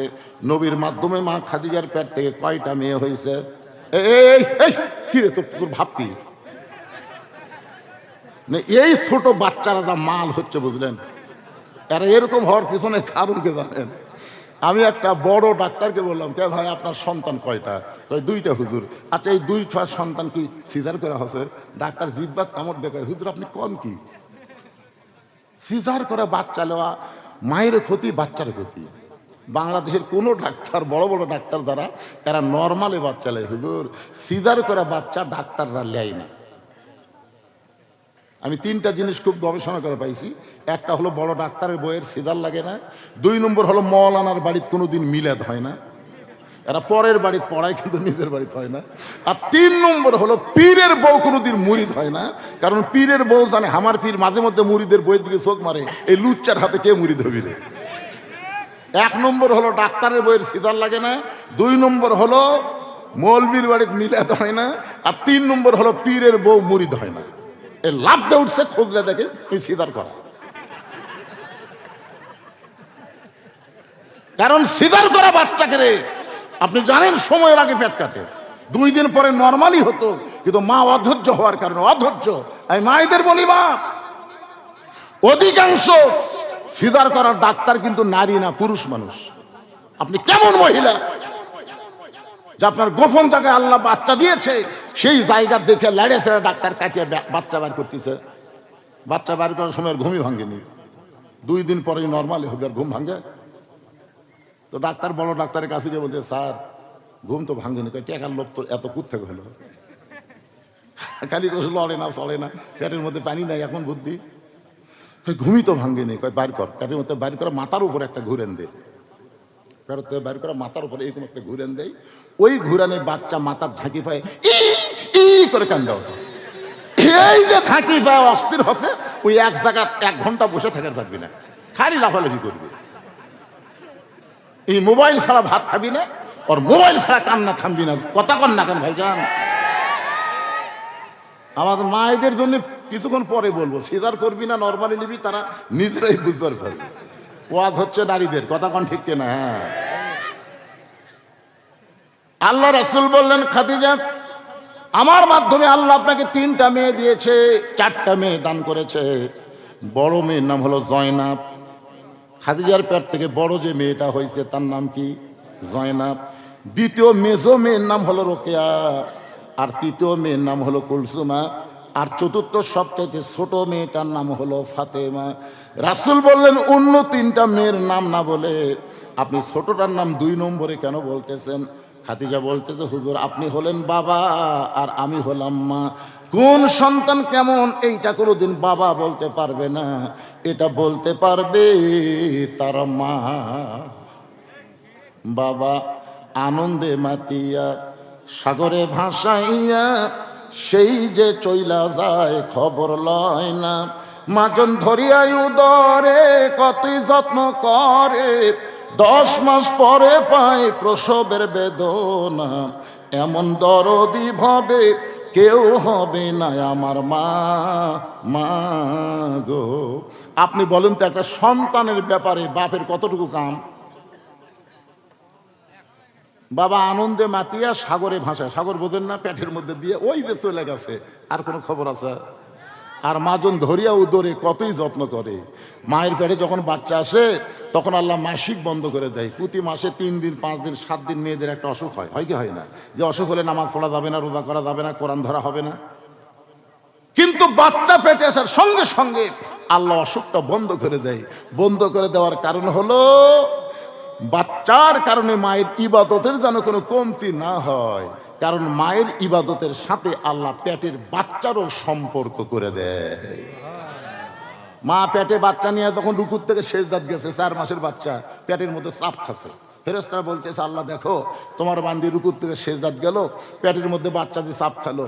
আল্লাহ বলে ফেরেশতারা সাক্ষী থাকো, যেই মা পেটে বাচ্চা নিয়ে নামাজ পড়তেছে এ মা শুধু নিজে নামাজ পড়তেছে না, পেটের বাচ্চাকেও নামাজি বানায় দিচ্ছে। 11 মাস খিদে নাই, রমজান মাসে খিদা লাগে কে? আমার কই হুজুর 12 মাসের মধ্যে 11 মাস আর খিদা কম, কিন্তু রোজার চাঁদ উঠলে হাই রে খিদে রে। আপনারা বলেন তো এত খিদা কেন? কেন ওই যখন পেটের মধ্যে ছিল তখন ওর দাদির কারণে ওর মা রোজা রাখতে পারেনি। ওর দাদি কইছে বৌমা রোজা থাকলে পেটের বাচ্চা শুকা যাবি, খবরদার রোজা করবে না।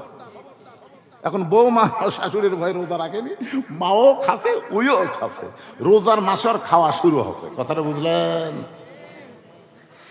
এই জন্য একজন নেপোলিয়ন বলেছে ভালো একটা সন্তান যদি চাও তাহলে ভালো একটা মায়ের দরকার। জোরে বলেন কিসের দরকার? আরো জোরে বলেন কিসের দরকার? পর্দার মধ্যে যারা আছে এরা আমরা মায়ের জাত। জোরে বলেন কিসের জাত? এই মাগুলো ভালো হওয়ার দরকার আছে না নাই? হ্যাঁ, এই জন্যই তো মায়ের ওয়াজ ধরলাম। তাই বলে মনে করেন না যে সূরা আসর বাদ দেবো, 4টা বিষয় ওয়াজ করাই লাগবে। এখন রাত কত হবে আল্লাহ ভালো জানে। ওয়ামিলুস সলিহার উপর চলতেছে। পুরুষের জন্য 1 নম্বর নেক আমল হলো নামাজ, আর নারীদের জন্য 1 নম্বর নেক আমল হলো পর্দা। খাদিজা বললেন ইয়া রাসূলুল্লাহ, এই ফাতেমা যখন জন্ম নিল, খাদিজা বলতেছে ইয়া রাসূলুল্লাহ ফাতেমা যখন জন্ম নিল আমি তখন তাকায় দেখি আমার কোনো প্রসব ব্যথা হয় না। ফাতেমা জন্ম নেওয়ার সময় খেয়াল করে দেখলাম ফাতেমা তার 2টা হাত নিজের ইজ্জতের উপরে দিয়ে এমন ভাবে দুনিয়াতে আসলো, আমি মা হইয়া ফাতেমার সন্তানের ইজ্জত পর্যন্ত দেখতে পাইলাম না। লিল্লাহু তাকবীর। আমার সেদিন থেকে বিশ্বাস হয়েছে এই ফাতেমা সাধারণ কোনো মেয়ে না। আমাকে যখন আল্লাহ 1 নম্বরে নাম দিয়েছে, তাহলে পুরুষের মধ্যে 2 নম্বর হযরত ওমর, নারীদের মধ্যে 2 নম্বর যেন আমার ফাতেমার নামটা আল্লাহ কবুল করে। রাসূল বলতেছে খাদিজা ফাতেমা তো জান্নাতি নয়, ফাতেমা তো জান্নাতি নয়, ফাতেমা তো জান্নাতি নয়। খাদিজা বলে হুজুর ফাতেমা যদি জান্নাতি না হয় তাহলে ফাতেমার খবর কি? রাসূল বললেন জান্নাতি নারীদের নেত্রী। আপনারা তো সুবহানাল্লাহ বলেন, কিন্তু খাদিজা সুবহানাল্লাহ।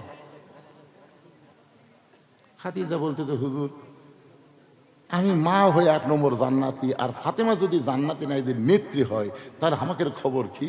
রাসূল বললেন মেয়ের অধীনে আপনাকে জান্নাতে থাকা লাগবে। খাদিজা বলতেছে এটা কেমনে সম্ভব? সর্বপ্রথম আমি আপনাকে নবী বলে স্বীকার করেছি। এই দুনিয়াতে কেউ যখন আপনাকে নবী বলে স্বীকার করে নাই, সর্বপ্রথম যিনি নবী বলে স্বীকার করেছেন তিনি হলেন নবীর বিবি খাদিজা। আপনারা বলেন তো বউ হইয়া স্বামীক নবী বলা এটা কি জাতা কথা? 42 বছর হলে ওয়াজ করতেছে আমি, এখন পর্যন্ত আমার বউ আমাকে হুজুর কয় না। একদিন চকচকায় নতুন যে 1000 টাকার লোট নামছে, এই চকচকার লোট একটা হাতে দিয়ে বললাম খালি একটা বার হুজুর কত দেখি, তোমার মুখে হুজুর শুনতে কেমন লাগে? টাকা নিয়ে হাতের মধ্যে থিয়া বলতেছে জনগণ আপনাকে চিনে না, তাই হুজুর কয়। আমি আপনাকে চিনি না। এতই সহজ হুজুর হয়, এতই সহজ। নিজের বইয়ের কাছে হুজুর হওয়ার পারলাম না রে। এই জন্য আমি বলি যাকে তাকে অন্ধভাবে মানা যাবে না, একজনকে অন্ধভাবে মানতে পারবেন তিনি হলেন আমাদের নবী। জোরে কোন কথা ঠিক কিনা? একমাত্র নবী ছাড়া আর কাউকে আন্দাজ করে অন্ধভাবে মানা যাবে না। এই জন্য আল্লাহ কোরআনে বললেন কুল হে রাসূল আপনি বলেন ইন কুনতুম তুহিব্বুনাল্লাহ ফাত্তাবিউনি ইউহিব্বুকুমুল্লাহ। কেউ যদি আমি আল্লাহকে মহব্বত করতে চাই, আমি আল্লাহর ইবাদত করতে চাই, আমার গোলামি করতে চাই, তাহলে আপনাকে ইত্তেবা করা লাগবে। আপনি ছাড়া আল্লাহ পাওয়ার কোনো উপায় নাই। সবাই বলেন উপায় নাই রে, উপায় নাই রে, উপায় নাই। নবী বিনে আল্লাহ পাওয়ার উপায় নাই। আচ্ছা, এই কথাটা কইলে কি গুনাহ হবে? আল্লাহ নবী ছাড়া আল্লাহ পাবেন? তাহলে সবাই একটু গুনগুন করে বলেন উপায় নাই রে, উপায় নাই রে, উপায় নাই। নবী বিনে আল্লাহ পাওয়ার উপায় নাই। যত সম্পদ ছিল সব আল্লাহ দান করে দিল হুজুর। এরপরও আমি খাদিজাকে বাদ দিয়ে আল্লাহ ফাতেমাকে খাতুনে জান্নাত ডিগ্রি দিল, মাকে বাদ দিয়ে আল্লাহ মেয়েকে কেন দিল? যতক্ষণ না বলবেন ততক্ষণ পর্যন্ত আপনার হাত আমি ছাড়ব। নবীর ডান হাত কেন বুকের মধ্যে নিয়ে বলতেছে মাকে বাদ দিয়ে মেয়েকে আল্লাহ খাতুনে জান্নাত ডিগ্রি কেন দিল? যতক্ষণ না বলবেন ততক্ষণ আপনার হাত আমি ছাড়ব। আপনারা বলেন তো, মেয়েদের জেদ কম না বেশি? খালি আল্লাহ বলেছে ওই গাছের কাছে যাইও না। বেহেশতের মধ্যে খালি আল্লাহ বলেছে ওলা তাকরাবা হাদিস সাজারা ফাতাকুনা মিনাজ জালিমিন, ওই গাছের কাছে যাইও না। তখন থেকে হাওয়ার জেদ বেড়ে গেল। কে রে, গাছের কাছে যাওয়া চলবি না কেন? আমাদের বাংলাদেশের হাসিনার জেদ কি কম ছিল? এই জেদের মাথায় কিন্তু বেগম জিয়াকে সে কষ্ট দিল। জোরে কোন কথা ঠিক কিনা? খালি জেদ, খালি জেদ। এতিম 2 কোটি টাকা যাই নিজে এতিম লালন পালন করছে। আপনি জানেন আরাফাত, তারপরে তারেক জিয়া এতিম ছিল না? যে নিজের 2টা সন্তান এতিমকে লালন পালন করছে, সেই বলে আবার এতিমের সম্পদ মারা খেল। খোঁজলে দেখা গেল 1টা টাকাও ব্যাংকের থেকে ওঠেনি, সব টাকা এখন 10 কোটি হয়ে গেছে। কিন্তু হাসিনা জেদ, খালি জেদ, এতই জেদ ভাই।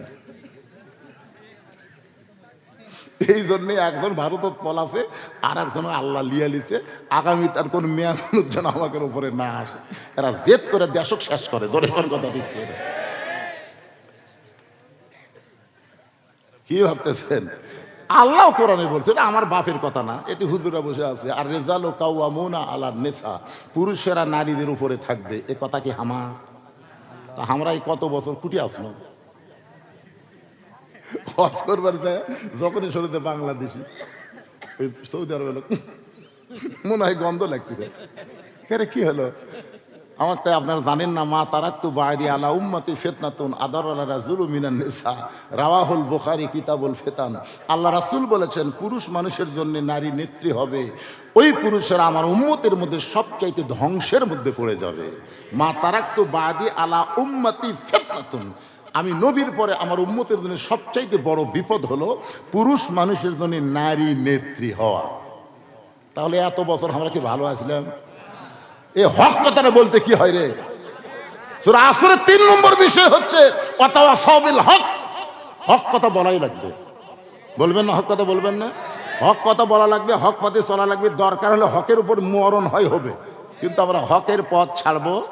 কুল জাল হক ওয়া যাহাকাল বাতিল ইন্নাল বাতিলা কানা যাহুক। একটু মনোযোগ দিয়ে শুনবেন। খাদিজা আল্লাহর নবীর হাতটা বুকের মধ্যে চেপে ধরে বলতেছে, রাসূলুল্লাহ, কোন আমলের কারণে আমাকে বাদ দিয়া আমার পেটের মেয়ে ফাতেমাকে আল্লাহ খাতুনে জান্নাত ডিগ্রি দিবে? এটা যতক্ষণ পর্যন্ত না বলবেন ততক্ষণ আপনার হাত আমি ছাড়ব।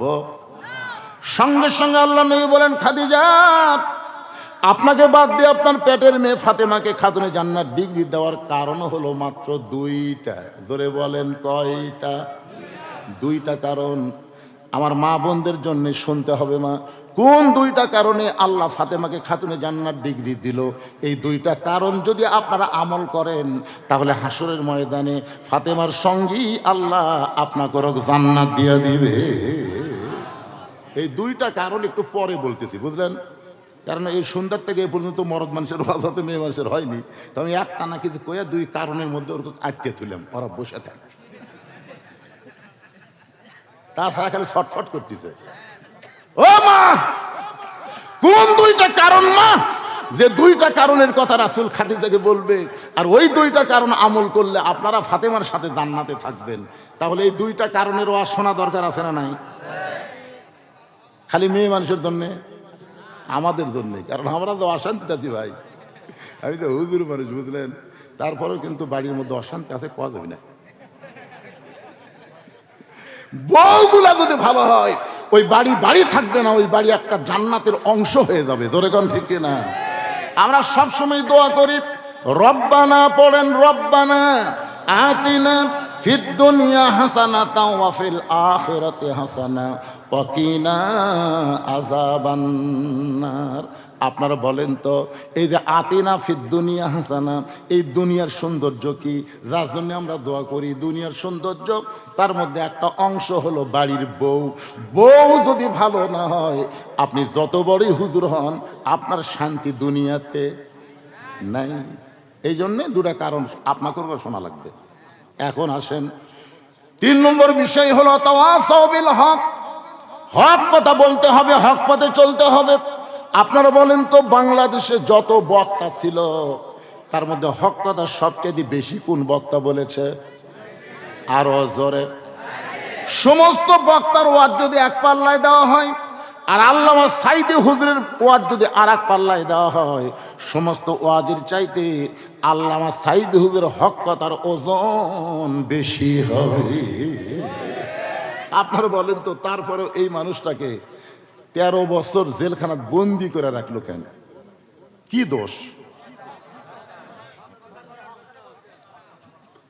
নারী নির্যাতন করছে, মানুষের ঘর বাড়ি পুড়ে দিছে, জোর করে হিন্দু করে মুসলমান বানাছে।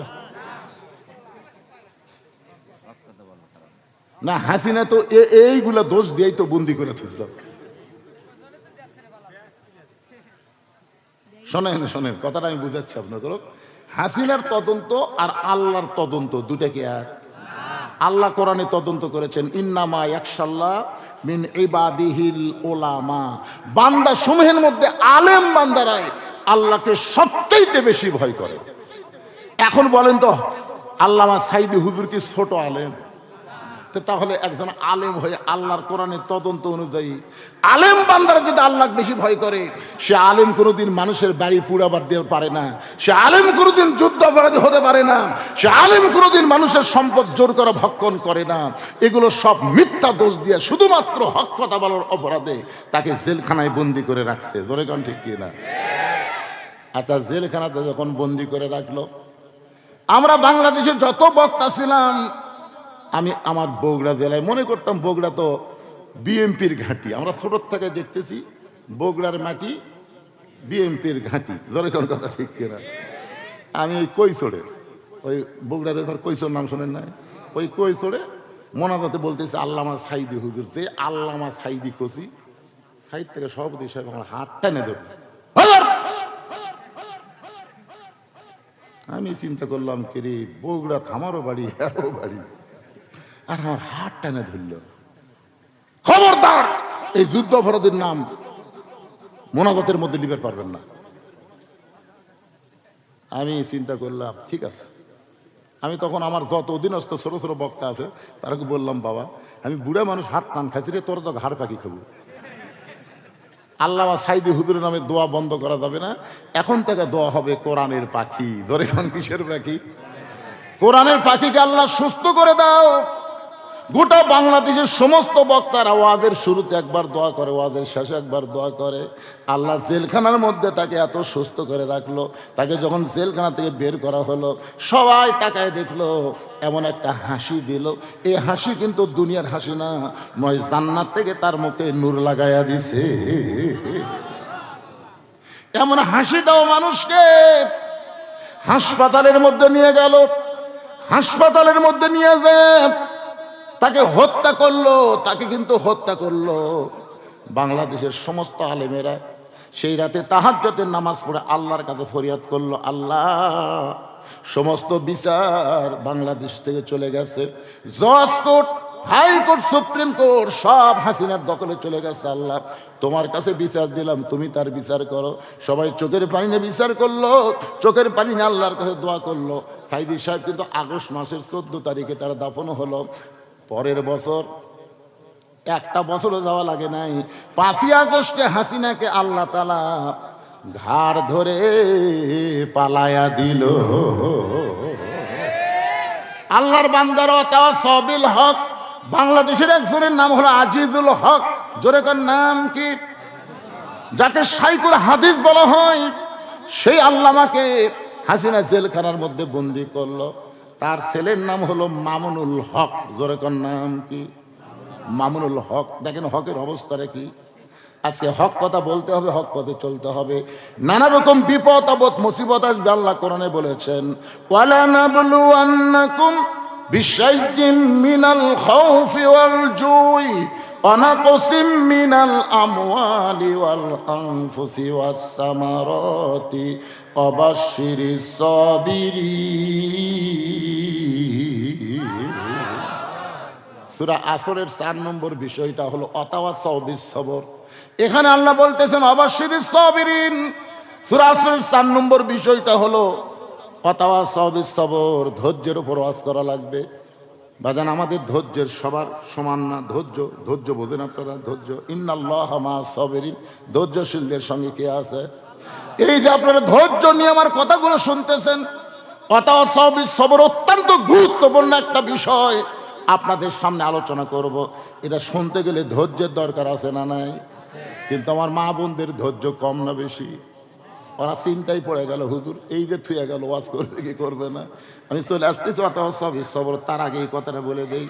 রাসূল বললেন, খাদিজা, যে 2টা কারণে আপনাকে বাদ দিয়ে ফাতেমাকে আল্লাহ খাতুনে জান্নাত ডিগ্রি দিল, 1 নম্বর কারণের কথা বলতেছি। খাদিজা তুমি একটু উত্তর সোজাভাবে দিয়ে দিও।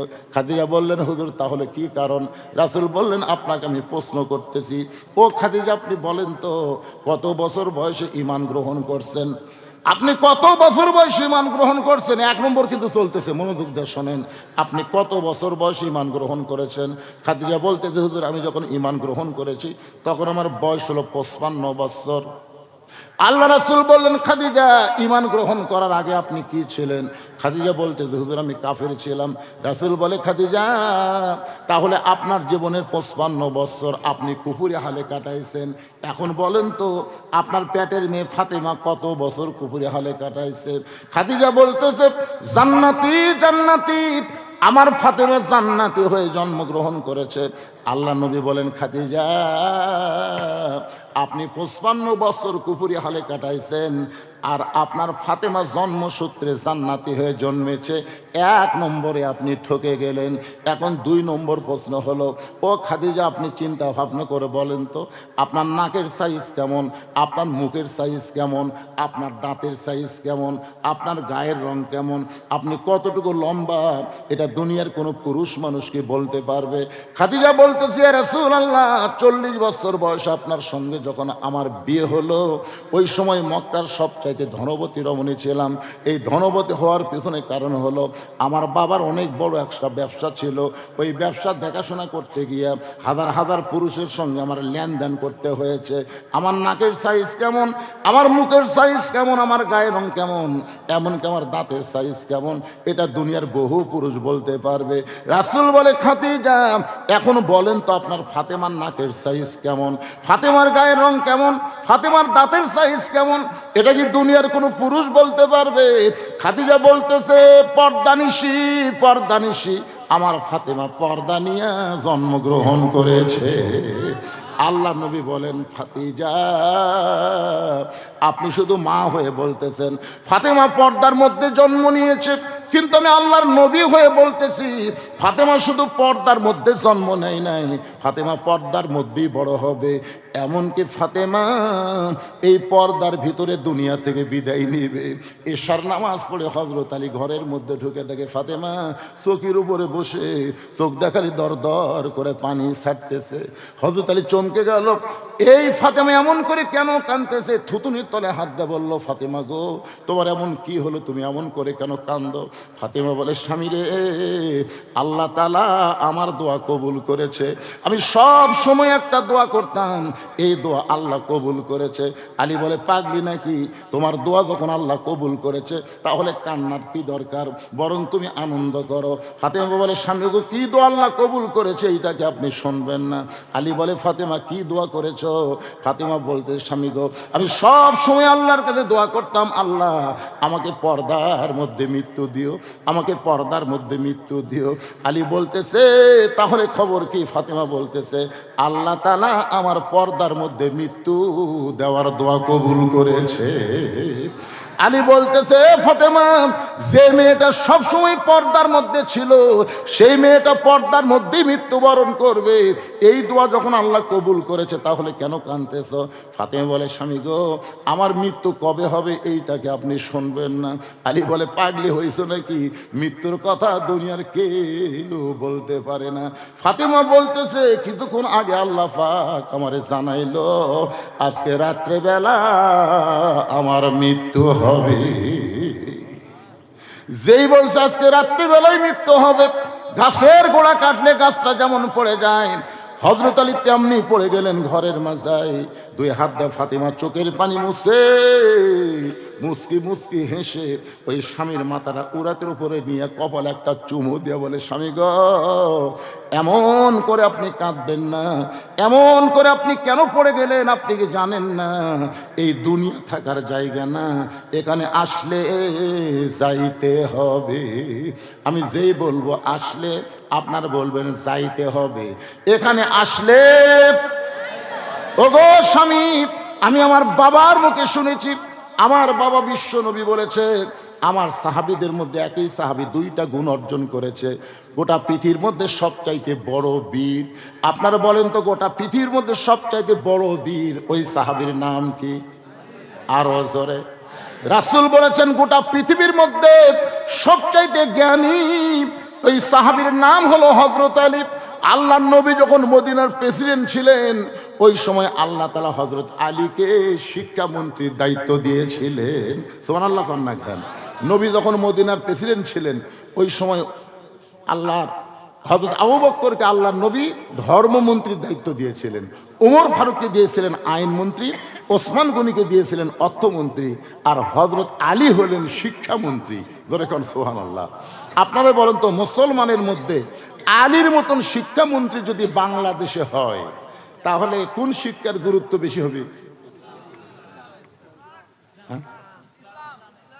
আজকে যে দুইজনের মাথার পাগড়ি দেওয়া হলো, আজকে দুইজনের মাথার পাগড়ি দেওয়া হলো না, আপনার বলেন তো এই দুইজন আপনাকে এলাকার ধনী মানুষের বাচ্চা? বাংলাদেশের গরিবের ছেলেরা পাগড়ি পাচ্ছে, ধনীর ছেলেরা পাচ্ছে না, এর পিছনে পাওয়ার কারণ কি?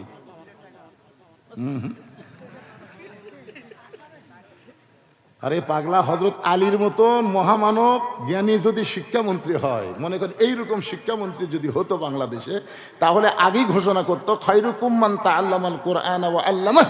ওই ব্যক্তি হলো পৃথিবীর সবচাইতে দামি সম্মানী যে আল্লাহর কোরআন শিখেছে এবং অপরকে কোরআনের শিক্ষা দেয়। কিন্তু আমাদের বাংলাদেশে আগডম বাগডম ঘোড়াডম সাথে ঢাকলো লোক ঝাঁঝর বাজে, এই মিথ্যা শিক্ষার দাম আছে কিন্তু আল্লাহর কোরআনের শিক্ষার দাম নেই। আপনি বলেন তো আপনাকে নেপান্তলি এলাকার পুরো প্রাইমারির জন্য এরকম মাহফিল করা লাগছে কি জন্য লাগেনি? তো 90% মুসলমানের দেশে মিথ্যা শিক্ষা যদি সরকারি হয় তাহলে সত্য শিক্ষা সরকারি হয় না কেন? এটা আসল জিনিস মানে কি?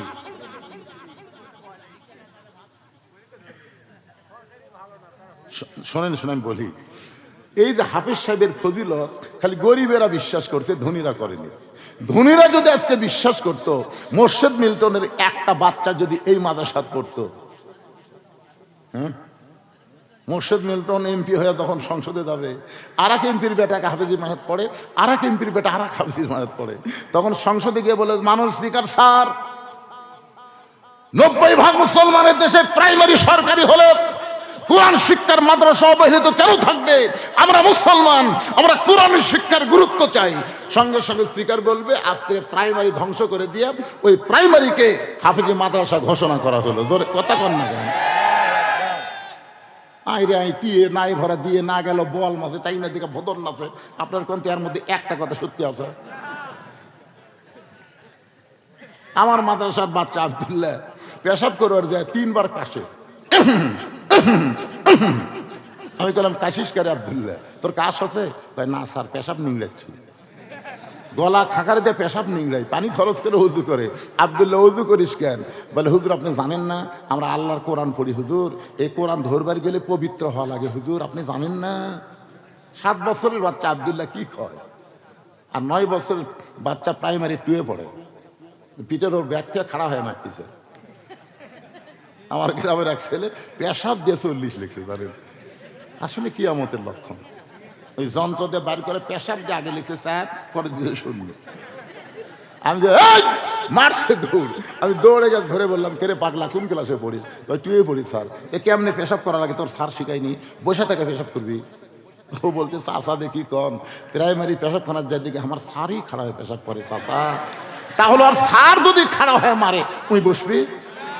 আর সেই ভুয়া শিক্ষার জন্য হাজার হাজার কোটি টাকা সরকার নষ্ট করতেছে, আর এই কোরআনী শিক্ষার জন্য 1 টাকাও নেই। কারণ কি? শিক্ষামন্ত্রী আগে শিক্ষার গুরুত্ব বোঝা লাগে, বুঝলেন? ফাতেমা বলতেছেন, আমার বাবার মুখে শুনেছি আপনি হলেন পৃথিবীর সবচাইতে জ্ঞানী, সবচাইতে বড় বীর, আর বইয়ের মৃত্যুর খবর শুনে এমন করে মরে গেলেন কেন, এমন করে পড়ে গেলেন কেন? আপনি কি জানেন না এই দুনিয়া থাকার জায়গা না, এখানে আসলে যাইতে হবে। আমি যেই বলবো আসলে, আপনার বলবেন যাইতে হবে। আসলে কবে? এই যে এই কটা বাড়ি যাচ্ছে, যাক যাক যাক না যাক, এরা বাড়ির যাক। বাড়ির যাওয়ার আগেই হয়তো অন্য জায়গা তো যাওয়া লাগতে পারে। অনেক লোক বাড়ির যাওয়ার চায় মোটর সাইকেল কুয়াশার মধ্যে রাস্তার খাদত পড়ে বাড়ি তার যায়নি, পরে শহীদ যে মেডিকেলত গেছে, কে বাড়ির যাবো না, বাড়ির যাবো না। এমন একটা গুরুত্বপূর্ণ বিষয় আসলে যাইতে হবে, আর এমন সময় যারা মাজা তুলিছে কি বাড়ির যাওয়ার কথা বলতেছি আমি, আসলে যাইতে হবে, এটা বাড়ির যাওয়া।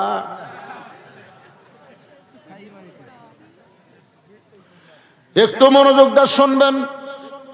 ওগো স্বামী, আমি মরে যাওয়ার পর আমার 3টা চাওয়া আপনাকে পুরা করা লাগবে। ফাতেমা বলতেছেন, স্বামী গো, আপনি যদি এভাবে দুর্বল হয়ে পড়ে যান তাহলে মরে যাওয়ার পর আমার 3টা চাওয়া কে পুরা করবে? আলী কান্দার বলে, ফাতেমা দুনিয়ার জীবনে গরিব ছিলাম বলে তুমি কিছুই চাইলা না, মরে যাওয়ার পরে তুমি কি চাইবা ফাতেমা? আপনার বলেন তো, হযরত আলী ধনী ছিল না গরিব ছিল? কত গরিব জান? একদিন গভীর রাত্রে হযরত আলী চেতন পায়ে দেখে হাসান হোসাইন ডান সাইডে ঘুম পাড়তেছে, আর বাম সাইডে তাকায় দেখে ফাঁকা, ফাতেমা নাই। আলী চমকে গেল, আমার 2 সন্তান ঘুম পাড়তেছে, মাও ফুটে গেল রে। যত বড়ই হুজুর হোক, রাতের বেলা বউ যদি কাছে না থাকে একটু সন্দেহ হবে না? হযরত আলী দরজায় গিয়ে তাকায় দেখে কালো চাদর মাথায় দেয়া ফাতেমা খুব জোরে জোরে হাঁটতেছে। কালো চাদর মাথায় দেয়া ফাতেমা খুব জোরে জোরে হাঁটতেছে। আলীর চিন্তা হলো, এই গভীর রাত্রে আমার বউ ফাতেমা কোথায় যায়? নিরাপদ দূরত্ব বজায় রেখে পিছনে পিছনে চলতেছে। আল্লাহর নবী যেই ঘরে ঘুমায় ওই ঘরের জানলার পাশে ফাতেমা দাঁড়ায় বলে, বাবা আজকে যদি আমার মা খাদিজা দুনিয়াতে জীবিত থাকতো বাবা, আমি গভীর রাত্রে আপনার কাছে আসতাম না। কারণ মেয়েরা বাপের কাছে সব কথা বলতে পারে না, মেয়েরা যত কথা আছে সব কথা বলে কার কাছে? কারণ আল্লাহ আমার তো ছেলে দেয়নি, বুঝলেন? আল্লাহ আমার 3টা মেয়ে দিছে। আমি 3 মেয়েকে, বিশ্বাস করেন, 3 মেয়েকে 2.5 বছর পর্যন্ত আমার বুকত ঘুম পাড়াছে। তা আমার বউ কয়, দোলনাথ না তুই বুকত লিয়ে ঘুম পাড়ান। আমি কইলাম, এরা যেন বড় হয়ে বলবার না পারে যে আমার বাপের ছেলে নাই দেখে আমাকে দেখতে পারেনি, এ কথা যেন বলবার না পারে। এত আদর সোহাগ ভালোবাসে দিয়ে লালন পালন করে বড় হচ্ছে, এখন আমার কাছে আর আসে না। ওরকে যা দরকার হয় মায়ের কাছে কয়, আর মা আসে আমার কাছে কয়। আমি একদিন রাগ করে বললাম, কি হলো? ওর কাছে এমন ধমক মারছে, 3 জনে আমার ঘরে ঢুকছে। আমি বললাম, কে রে মা, কিসের শরম? টাকা লাগবে বলো, কত দিব? কথা। আমি বললাম 100 করে দেই। 100 করে সবার হাতে দিলাম। ওরা 3 মেয়ে 100 করে নিল, নিয়ে বললাম, মা আর কি লাগবে? যদি আপনি বোঝেন, যদি আপনি বোঝেন। তখন আবার 100 করে দিলেন। দিয়ে বললাম আর কি লাগবে মা? আপনার বিবেচনা। তখন আমি আবার 100 করে দিলাম, দিয়ে বললাম মা আর কি লাগবে? দেখি 3 জন খুশি হয়ে দাঁড় হয়ে গেল। আমি বললাম কে রে এভাবে টাকা চাওয়া তো? তা আমার বড় ভাইয়ের ছেলেও আছে, মেয়েও আছে। আমি বড় ভাইকে বললাম ভাই আমার তোর ছেলে নেই, তো ছেলেরা কিভাবে টাকা চায়? তো বলতে তো শালার লাগবে 100 চাই 1000। এক কথাই বলতে শালার লাগবে 100 চাই 1000। তখন আমি বললাম আল্লাহ রে, ছেলে না হয়ে মেয়ে হয় ভালো হচ্ছে। মেয়েরা যত কথা সব বলে মায়ের কাছে। ফাতেমা বলতেছে বাবা এই গভীর রাতে যদি আমার মা খাদিজা দুনিয়াতে থাকতো আমি মায়ের কাছে গিয়ে বলতাম বাবা, কিন্তু আমার মা দুনিয়াতে নাই, আমি বাধ্য হয়ে আপনার জানলাই মেহেরবানি করে একটু দরজা খোলেন। আল্লাহ নবী যেই মাত্র দরজা খুলেছে, ফাতেমা ঘরের মধ্যে ঢোকা মাত্র হযরত আলী দৌড়ে গিয়া ওই জানলার সাথে কানটা লাগায় শুনতে চায় বাপ মেয়ের মধ্যে কি গল্প হয়। এমন সময় ফাতেমা কান ধরে বলে বাবা মেহেরবানি করে একটু বাতি জ্বলান, বাবা মেহেরবানি করে একটু বাতি জ্বলান। আল্লাহ নবী যেই মাত্র বাতি জ্বলাইছে, ফাতেমা 2টা হাত বাবার দিকে বাড়ায় দেয়। নবী বাতির আলোতে দেখতে পায় হাতের তালু আছে কিন্তু তালুর উপর চামড়া নাই, 2টা হাত গোস্তের টুকরার মতন হয়ে গেছে।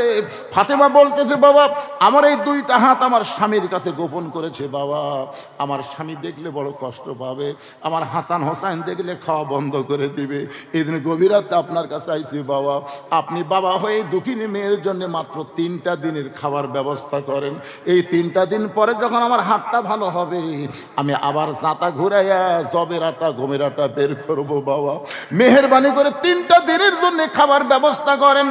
হযরত আলী এক দৌড়ে এসে ঘরের মধ্যে শুয়ে বলে আল্লাহ এমন গরিবের সঙ্গে ফাতেমার বিয়ে হলো, এত কষ্টের পরে স্বামীর কাছে চাইয়া স্বামীর মনে কষ্ট দেয় না। আলী কান্দার বলে ফাতেমা রে দুনিয়ার জীবনে চাইলে কষ্ট পাবো, এই জন্য কিছুই চাইলা না, মরার পরে তুমি কি চাইবা ফাতেমা? ফাতেমা বলতে তো আমার 1 নম্বর চাওয়া হলো আমি মরে যাব রাতের বেলায়, দিনের বেলায় আমার কবর দিবেন না, রাতের অন্ধকারে আমাকে দাফন করা লাগবে, দুনিয়ার কোনো মানুষ যেন কবরের খবর না জানে। আমার 2 নম্বর চাহিদা হলো আমার কোনো জানাজার ব্যবস্থা করবেন না, আপনি জানাজা করবেন ঠিক আছে কিন্তু জানাজার ব্যবস্থা করবেন, কারণ মেয়ে মানুষের লক্ষ লক্ষ জানাজা হয়ে কি লাভ? ফাতেমা বলতেছেন লক্ষ মানুষ যদি আমার জানাজায় বলে ফাতেমা ভালো, আর আপনি স্বামী হয়ে যদি বলেন ফাতেমা ভালো না, এই লক্ষ মানুষের দোয়া দেয়া ফাতেমার কোনো লাভ হবে না। আর দুনিয়ার তামাম মানুষ যদি বলে ফাতেমা খারাপ, আর স্বামী যদি বলে আমার ফাতেমা ভালো, ওই স্বামীর সার্টিফিকেটে ফাতেমার জন্য 8টা জান্নাতের দরজা খুলে গেল। এখন আপনাদের কাছে আমার প্রশ্ন হলো বউ ভালো হওয়া লাগবে কার কাছে? এ জোরে কোন কার কাছে? স্বামীর কাছে ভালো হওয়া লাগবে। আর আমাদের গুলো লব উল্টা কি করে, খালি তুমি আমাকে দেখবার পারো না, দাও খোঁজ লাও, পাড়ার মধ্যে খোঁজ লাও, আমার বিরুদ্ধে কেউ নেই। আমি মায়েদের বলি মা পাড়ার লোকের আপনাকে ভালো বললে আপনি জাহান্নামী, আর স্বামী যদি ভালো বলে আপনি জান্নাতি। কারণ মেয়েদের সাথে সম্পর্ক বেশি কার, পাড়ার লোকের না স্বামী? এ কথা কোন কার? তাহলে স্বামী কথা কয় না, পাড়ার লোকেরা ভালো কয়, এর লক্ষণ ভালো? ফাতেমা বলতেছে আমার 3 নম্বর চাওয়া হলো আমার লাশটা খাটনিতে তুলবেন না, কারণ খাটনি কান্দে নেওয়ার মতন 4 জন পুরুষ দুনিয়াতে নাই, কারণ মহিলা মারা গেলে যিনি তিনি খাটনি কান্দে নিবার পারবে। কথা কয় না। আচ্ছা শালি যদি মারা যায় দুলে ভাই কান্দত লিবার পারবে? চাচাতো ভাই, ফুফাতো ভাই, মুফতি হচ্ছে রে, কেউ কথা কয় না, আর এই সমানে খালি না না করতে চায়। এই ফেরেশতা রে ফেরেশতা, এই জন্য আর মুখ দিয়ে হক কথা বের হচ্ছে। আপনারা বলেন শালি যদি মারা যায় দুলা ভাই কান্দলে পারবি? তো জোরে কর না কেন? শালি মারা গেছে, দুলা ভাই খালি বলছে ভাই এ আমার আদরের শালি মারা গেছে, আমি একটু লাশটা ধরে কবরত নামামো, খালি ধরে কবরত নামামো। সমস্ত লোক বলতেছে হারাম, শালির লাশ দুলা ভাই স্পর্শ করা হারাম। দুলা ভাই সাইডে মুচকি মুচকি হাসো, সব হাসো কেন? বলে এই শালি যখন যেতা ছিল আমার হুন্ডার পাশে চড়তেছিল, হাইড্রোলিক ব্রেক পিছনে মুছে, আর দুলা ভাইয়ের জায়গা কি ডাবা, এখন হুন্ডার সাইজ দেখছেন যেটি ড্রাইভার বসে সেটা ডাবা, আর পিছনে মুছে যেই ব্রেক ধরে চাপিয়া ধরে তো বাইসা থাকতে শালি দুলাভাই চাপা ধরলো, আর মরে গেলে লাশ নামান যাবি না। এই দেশের নাম বাংলাদেশ, মরার পরে পর্দা বাড়ে, যেটা অবস্থায় পর্দা থাকে না। কথা কন না কেন ভাইজান? 5 কাপড় দিয়ে খাটনি পর্যন্ত চাদর দিয়ে ঢাকাতেছে। সবাই ফতোয়া দিছে মহিলাদের লাশ দেখা জায়েজ নাই, মহিলাদের লাশ দেখা জায়েজ নাই। জেতা দেখা কি জেতা দেখার ফতোয়া দেয় না, মহিলাদের লাশ দেখা জায়েজ নাই। তখন একজন বড় চাদর এনে এমন ঢাকা ঢাকিছে খাটনি পর্যন্ত দেখা যাচ্ছে না। ফেরেশতা এসে বলতেছে, আল্লাহ এই মেয়ে যখন জীবিত আসলো গোড়া নেপালতল এলাকার সবাই চেনে, তো মরার পরে 5 কাপড় দিয়ে খাটনি চাদর দিয়ে ঢাকলো কেন? আল্লাহ বলে ওই দেশের নাম বাংলাদেশ রে, ওই দেশে বাঁচতে পর্দা নাই রে, মরার পরে পর্দা হয় রে। তো মরার পরে পর্দা করে কোনো লাভ হবে? ফাতেমা কান্দার বলে, স্বামী গো খুঁড়তে কষ্ট হবে, কারণ বিবির কবর স্বামী খুঁড়তে পারবে না। আপনার একান্ত বন্ধু যদি কেউ থাকে দুনিয়ায়, তারে বলে দিবেন সে যেন গোপনে ফাতেমার কবরটা খনন করে দেয়, দুনিয়ার কোনো মানুষকে যেন কবরের খবর না জানায়। হযরত আলীর একান্ত বন্ধুর নাম হলো আবু যার গিফারি। গভীর রাত্রে কোদাল দিয়ে কবর খুঁড়তে খুঁড়তে জান্নাতুল বাকির পূর্ব কোণায় সবুজ রঙের বাতি জ্বলতেছে, যেই বাতির কোনো তার নাই, যেই বাতির কোনো সুইচ নাই, বিনা তারে বিনা সুইচ আমার আল্লাহ তাআলা অটোমেটিক জ্বলায়া দিছে। আপনারা কি মনে করতেছেন যারা নামাজ নিয়ে, হজ নিয়ে, যাকাত নিয়ে, নেক আমল নিয়ে, আল্লাহর সন্তোষ নিয়ে কবরে যাবে, তাদের কবর অন্ধকার থাকবে? আপনাদের কি ধারণা? এমন কবর হইবারে কেমনে থাকবো, কেমনি থাকবো, সে কাম করে পারে। কিন্তু যেদিন ডাক পড়িবে কবর মাঝে যাইতে, জোগাড় কিছু করছো বন্ধু তার মাঝে বিছাইতে। আবু যার গিফার বলে, কবর রে, দিনের বেলা কবর না খুঁড়ে রাতের বেলায় কবর খুঁড়তেছি, তুই কি বলতে পারিস কবর তোর মধ্যে এমন একজন মহিষী নারীকে দাফন করা হবে যার বাবা বিশ্ব নবী, মেয়ে হওয়ার পরেও তাকে মা বলে সম্মান দিয়েছে। সুবহানাল্লাহ কর না কেন? ফাতেমা নবীর কে মেয়ে, ধরে কন কে? কিন্তু আল্লাহ নবী হঠাৎ একদিন সাহাবীর মধ্যে বলতেন, সাহাবীরা তোমরা জানো আল্লাহ আমাকে 3টা মেয়ে দিছে। হাসান হোসেন তখন নানার কাছে বসে আছে। তো সাহাবীরা চুমকে উঠছে, কে রে, নবীর মেয়ে না 4টে? তো নবীর মুখের উপর কথা বলার সাহস করে আছে। নবী বললেন, আমার বড় মেয়ের নাম হলো জয়নাব, মেজো মেয়ের নাম হলো রোকেয়া, আমার তৃতীয় মেয়ের নাম হলো কুলসুমা। আল্লাহ আমাকে 3টা মেয়ে দিয়েছে। 3বার নবী যখন একই কথা বললেন, তখন হাসান হোসেন বলতেছে, সব ভাই আমরা যাই, আমরা যাই। আমাকে মাও গরিব বলে নানা মেয়ের নাম ভুলে গেছে রে। এই কথা বলে হাসান হোসেন যখন যাবার চায়, নবী এক টানে 2 জনকে বুকের মধ্যে নিয়ে বলে, ভাই রে, তোদের মা আমার মেয়ে না, তোদের মা হইল আমারও মা। সাহাবীরা বললেন, ইয়া রাসূলুল্লাহ, হুজুর আমরা জানি ফাতেমা আপনার মেয়ে, সেই ফাতেমা আপনার মা কেমনে হয়?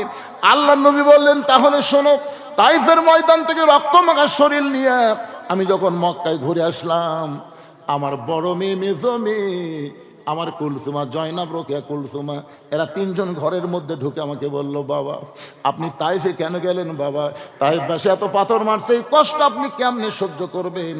আমার 3টা মেয়ে বারবার বলতেছে, এই কষ্ট আপনি কেমনে সহ্য করবেন?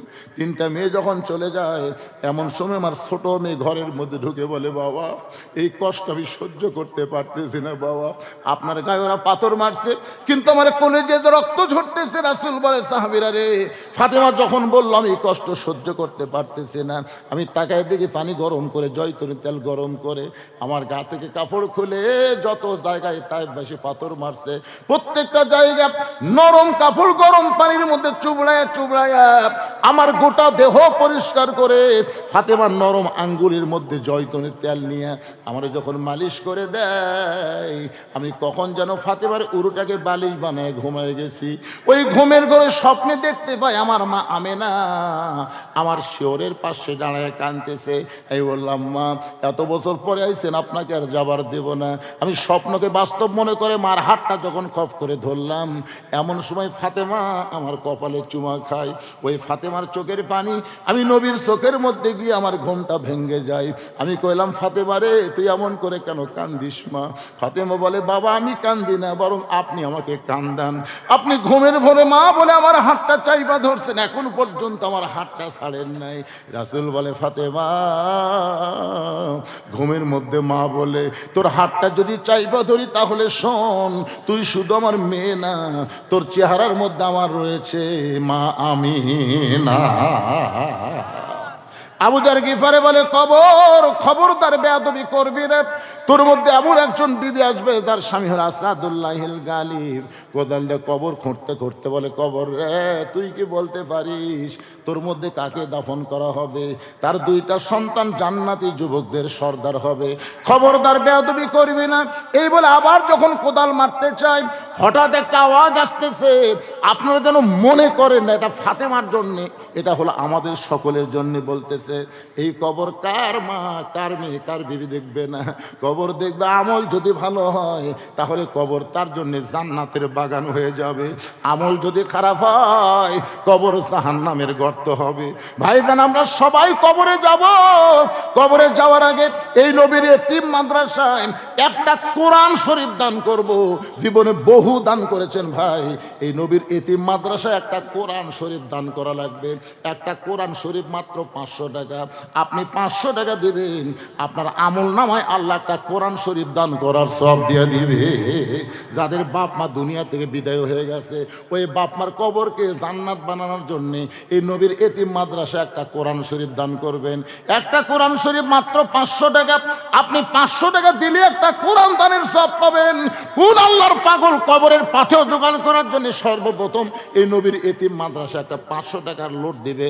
500 টাকা আপনি দিবেন, একটা কোরআন দানের সওয়াব আল্লাহ আপনাকে দিয়ে দিবে। যাদের বাপ মা কবরে গেছে, বাপ মার জন্য দিবেন ভাই। টাকা পয়সা বড় কিছু না, সবচাইতে বড় দান এই নবীর এতিম মাদ্রাসায় একটা কোরআন। যে লোকটা সর্বপ্রথম উঠে এসে দিবেন, ওর দেখা দেখি যত মানুষ দান করবে, প্রত্যেকটা ওকে দানের একটা সওয়াবের অংশ আল্লাহ ওকে দিয়ে দিবে। কারণ আগে দান করা এটা জাতা কথা না। ওই ধৈর্যের দরকার আছে না নাই? কথা কন, আছে না নাই? পেটে বাচ্চা নিয়ে মা কিন্তু সবসময় চিন্তা করে, আল্লাহ যেন আমাকে একটা ছেলে দেয়, কেউ বলে আল্লাহ যেন আমাকে একটা মেয়ে দেয়, কত নিয়ত করে। কিন্তু যেদিন প্রসব ব্যথা শুরু হয়ে যায়, প্রথম আমি কিন্তু প্রথমের কথা বলতেছি, মানে এখনো বাচ্চা হয়নি, বিয়ের পরে এবার প্রথম বাচ্চা হবে। প্রথম বাচ্চার প্রসব ব্যথা যখন শুরু হয়ে যায়, তখন মেয়েটা অধৈর্য হয়ে বলে, মরে যাবো, বিষ খাবো, গলা দড়ি দিব। মানে বিষের যাতনায়, বুঝতেছেন না? মরে যাবো, বিষ খাবো, গলা দড়ি দিব। দাদি নানি দৌড়ে এসে মুসকি মুসকি হাসে আর বলে, পাগলি, এই পাগলি, তুই জানিস মায়ের পায়ের তলে সন্তানের জান্নাত? জানিস? সামান্য প্রসব ব্যথায় যদি বলি গলা দড়ি দিব, বিষ খাবো, মরে যাবো, এটা হলো মায়ের পায়ের তলে সন্তানের জান্নাত? এটা সাধারণ কথা না রে। জোর করে ঘরের মধ্যে নিয়ে যায়, জোর করে বিছনায় শুয়ে দেয়, ঠান্ডা পানির মধ্যে নরম কাপড় চুবড়ায়া নাতনির কপালে দিয়া বলে, ধৈর্য ধর, অতাও সব সবর, ধৈর্য ধর। যখন চিল্লাবার চাই, তখন দাদি নানি কি বলে? তিরস্কার করে বলে, রাস্তার ধারত বাড়ি, তোর চিল্লি শব্দ শুনে গ্রামের লোক বলবে, ওই বাড়ির একটা মেয়ে বাচ্চা হওয়ার সময় এতই চিল্লালো, তোর কি শরম নাই? এমন কথা বলে ধৈর্য ধরায়। যখন বলতেছে কি করব দাদি, কষ্ট সহ্য করা যায় না, তখন বলতেছে তাও সব সবর, ধৈর্য ধর, দাঁতের ওপর দাঁত দে।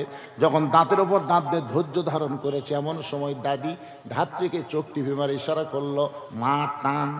যখনই টান মারছে, বাচ্চা মেয়ে বলে শব্দ করেছে, কিন্তু মার দুনিয়াতে নাই। মা বেহুশ হয়ে গেছে, মা বেহুশ হয়ে আছে, মার আর হুঁশ নাই। মা বেহুশ হয়ে পড়েছে, বাচ্চাকে গোসল করায়। ওই বাচ্চা যখন মায়ের বুকের উপরে দেয়, সঙ্গে সঙ্গে বাচ্চার দেহের পরশে ওই মাটা কিন্তু হুঁশ ফিরে পায়। মা হুঁশ ফিরে পাওয়ার পরে ওই বাচ্চাকে মুখের কাছে নিয়ে বাচ্চারে চুমা খায়, বাচ্চার গালে জিব্বা লাগায়, বাচ্চার কপালে জিব্বা লাগায়। দাদি নানি তিরস্কার করে বলে, এর লাত্তি বাড়া ফেলা দে, এর জন্যই গলার দড়ি দিবার চাইলি, এর জন্যই বিষ খাবার চাইলি, এর জন্য আত্মহত্যা করবার চাইলি, এখন আদর কেন করতেছিস? মা তখন বলে, দাদি ব্যথার পরে এত শান্তি আগে বুঝতে পারি নাই। এই বাচ্চা যখন কোলে পাইছি আমি প্রসবের সব ব্যথা ভুলে গিয়েছি।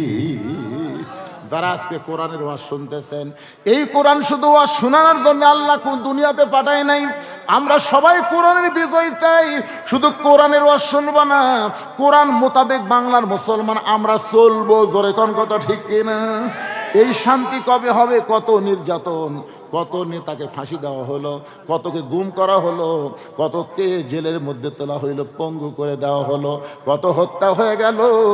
এত কষ্টের পরে যখন বাংলাদেশের আকাশে কলেমার পতাকা পথ করে উড়বে আর আল্লাহর কোরআন অনুযায়ী যখন আমরা চলতে পারবো, মা যেমন বাচ্চা বুকে পায়া সব ব্যথা ভুলে যায়, আমরা কোরআনকে আমাদের জমিনে আইন হিসাবে যখন পাবো আমরা সব ব্যথা ভুলে যাব।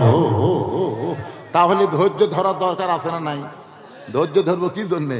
এ কোরআন শুধু ওয়াজ শুনবো না, বাস্তবে আল্লাহর কোরআন অনুযায়ী আমরা চলবার চাই। আপনি কি মনে করছেন খালি ওয়াজ শোনার জন্যে? আপনাকে চাইতে বেশি কষ্ট করে যিনি কোরআন তেলাওয়াত শুনতো তার নাম কি? হাফেজ। তার নাম হলো আবু জেহেল রে পাগলারা। আপনারা তো বসে থেকে শুনতেছেন, ওর বসার জায়গা আছে। ওই কিন্তু সামনে থেকে শোনেনি, ঘরের পিছনে অন্ধকারে চোরের মতন দাঁড়িয়ে দাঁড়িয়ে সারা রাত কোরআন তেলাওয়াত শুনছে। সকালবেলা মিটিংয়ের মধ্যে মুখ ফসকে বলে ফেলছে, এত সুন্দর কোরআনের বাণী, রাতটা কোন দিক দিয়ে গেল আমি বুঝবারই পারিনি। সুবহানাল্লাহ না? কোরআনের কি তারিফ করতেছে, এত সুন্দর কোরআনের বাণী, আমার রাতটা কোন দিক দিয়ে গেল বুঝবারই পারিনি। আবু সুফিয়ান বলে, নেতা যেই কোরআন শুনতে সারা রাত যায় কোন দিক দিয়ে বোঝা যায় না, সেই কোরআন ধরলে অসুবিধা কি? না শুনলেই যদি এত মজা হয় তাহলে এটা ধরার মধ্যে লাভ আছে না নাই? আবু জেহেল বলতেছে, এই কোরআন ধরলে আমার ভুয়া নেতৃত্ব চলবি না। এই কোরআন ধরলে আসল নেতা হয়ে যাবে আব্দুল্লাহর এতিম পোলা। আজকে আবু জেহেলের মতো যারা দল করে তারাই কিন্তু কোরআনের বিরুদ্ধচারণ করে। জোরে কোন কথা ঠিক কিনা? আমরা আবু বক্কর হব না আবু জেহেল হব? আল্লাহ যেন আমাদের সবাইকে আবু বক্করের মতো কোরআনের দল করার তৌফিক দান করে। সকলে বলে আল্লাহুম্মা আমিন। আস্তাগফিরুল্লাহ আল্লাযী লা ইলাহা ইল্লা হুয়াল হাইয়ুল কাইয়্যুম ওয়া আতুবু ইলাইহি লা হাওলা ওয়া লা কুওয়াতা ইল্লা বিল্লাহিল আলিয়্যিল আযীম। সব সব চলে গেছে। দোয়া করুন। নারীর কথা বলতেছে, 4 জন পর্যন্ত বলছেন আর 6 জন বলেন নাই। ঠিক আছে জি। আল্লাহুম্মা আমিন। আল্লাহুম্মা আনতাস সালাম ওয়া মিনকাস সালাম তাবারাকতা ইয়া যাল জালালি ওয়াল ইকরাম। আল্লাহ, এত কষ্ট করে তোমার বান্দা বান্দিরা এত রাত পর্যন্ত আসল আল্লাহ ফজরের নামাজ পুরুষরা যেন জামাতের সঙ্গে আদায় করার তৌফিক পায়, আল্লাহ কবুল করেন। আল্লাহ, যারা কষ্ট করে মেহনত করে এত সুন্দর আয়োজন করেছে আল্লাহ, তোমার নবীর ঘর মাদ্রাসাকে লক্ষ্য রেখে মাদ্রাসাকে কিয়ামত পর্যন্ত কবুল করো। এই মাদ্রাসার মহব্বতে নগদে বাকিতে যারা দান করেছে আল্লাহ, সব দানগুলো জান্নাতের বিনিময়ে কবুল করে নাও। আল্লাহ, বাপ মায়ের জন্য যারা দান করেছে বাপ মার কবরকে জান্নাতের টুকরা বানাও। সকলে বলেন রব্বির হামহুমা কামা রব্বায়ানি সগীরা।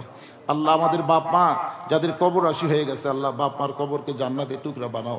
এই মাদ্রাসার সভাপতি, মাদ্রাসার সহসভাপতি, মাদ্রাসার সেক্রেটারি, মাদ্রাসার কেশিয়ার, মাদ্রাসার সদস্য, মাদ্রাসার দাতা সদস্য আল্লাহ সকলকেই কবুল করে নাও। আল্লাহ, আজকের মাহফিলের সম্মানিত সভাপতি, আজকের মাহফিলের সম্মানিত সহসভাপতিগুলো আল্লাহ, আজকের মাহফিলের সম্মানিত প্রধান অতিথি আমার মুর্শিদ ভাই আসতে পারে নাই, তার জন্য দোয়া চেয়েছে।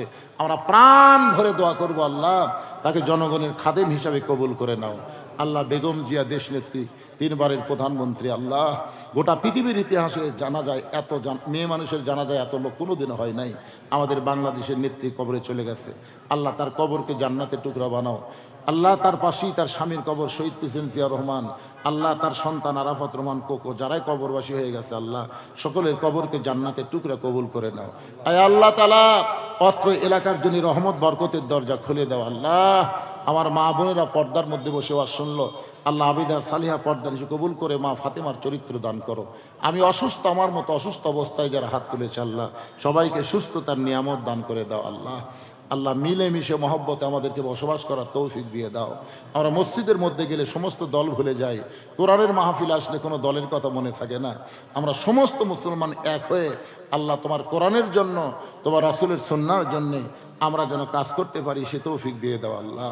আমরা 5 ওয়াক্ত নামাজ কায়েম করতে পারি, কায়েম করার পরিবেশ বাংলার জমিনে দান করে দাও আল্লাহ।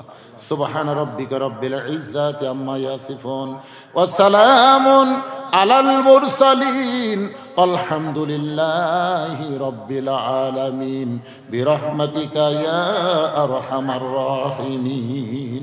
আসসালামু আলাইকুম ওয়া রাহমাতুল্লাহি ওয়া বারাকাতুহু।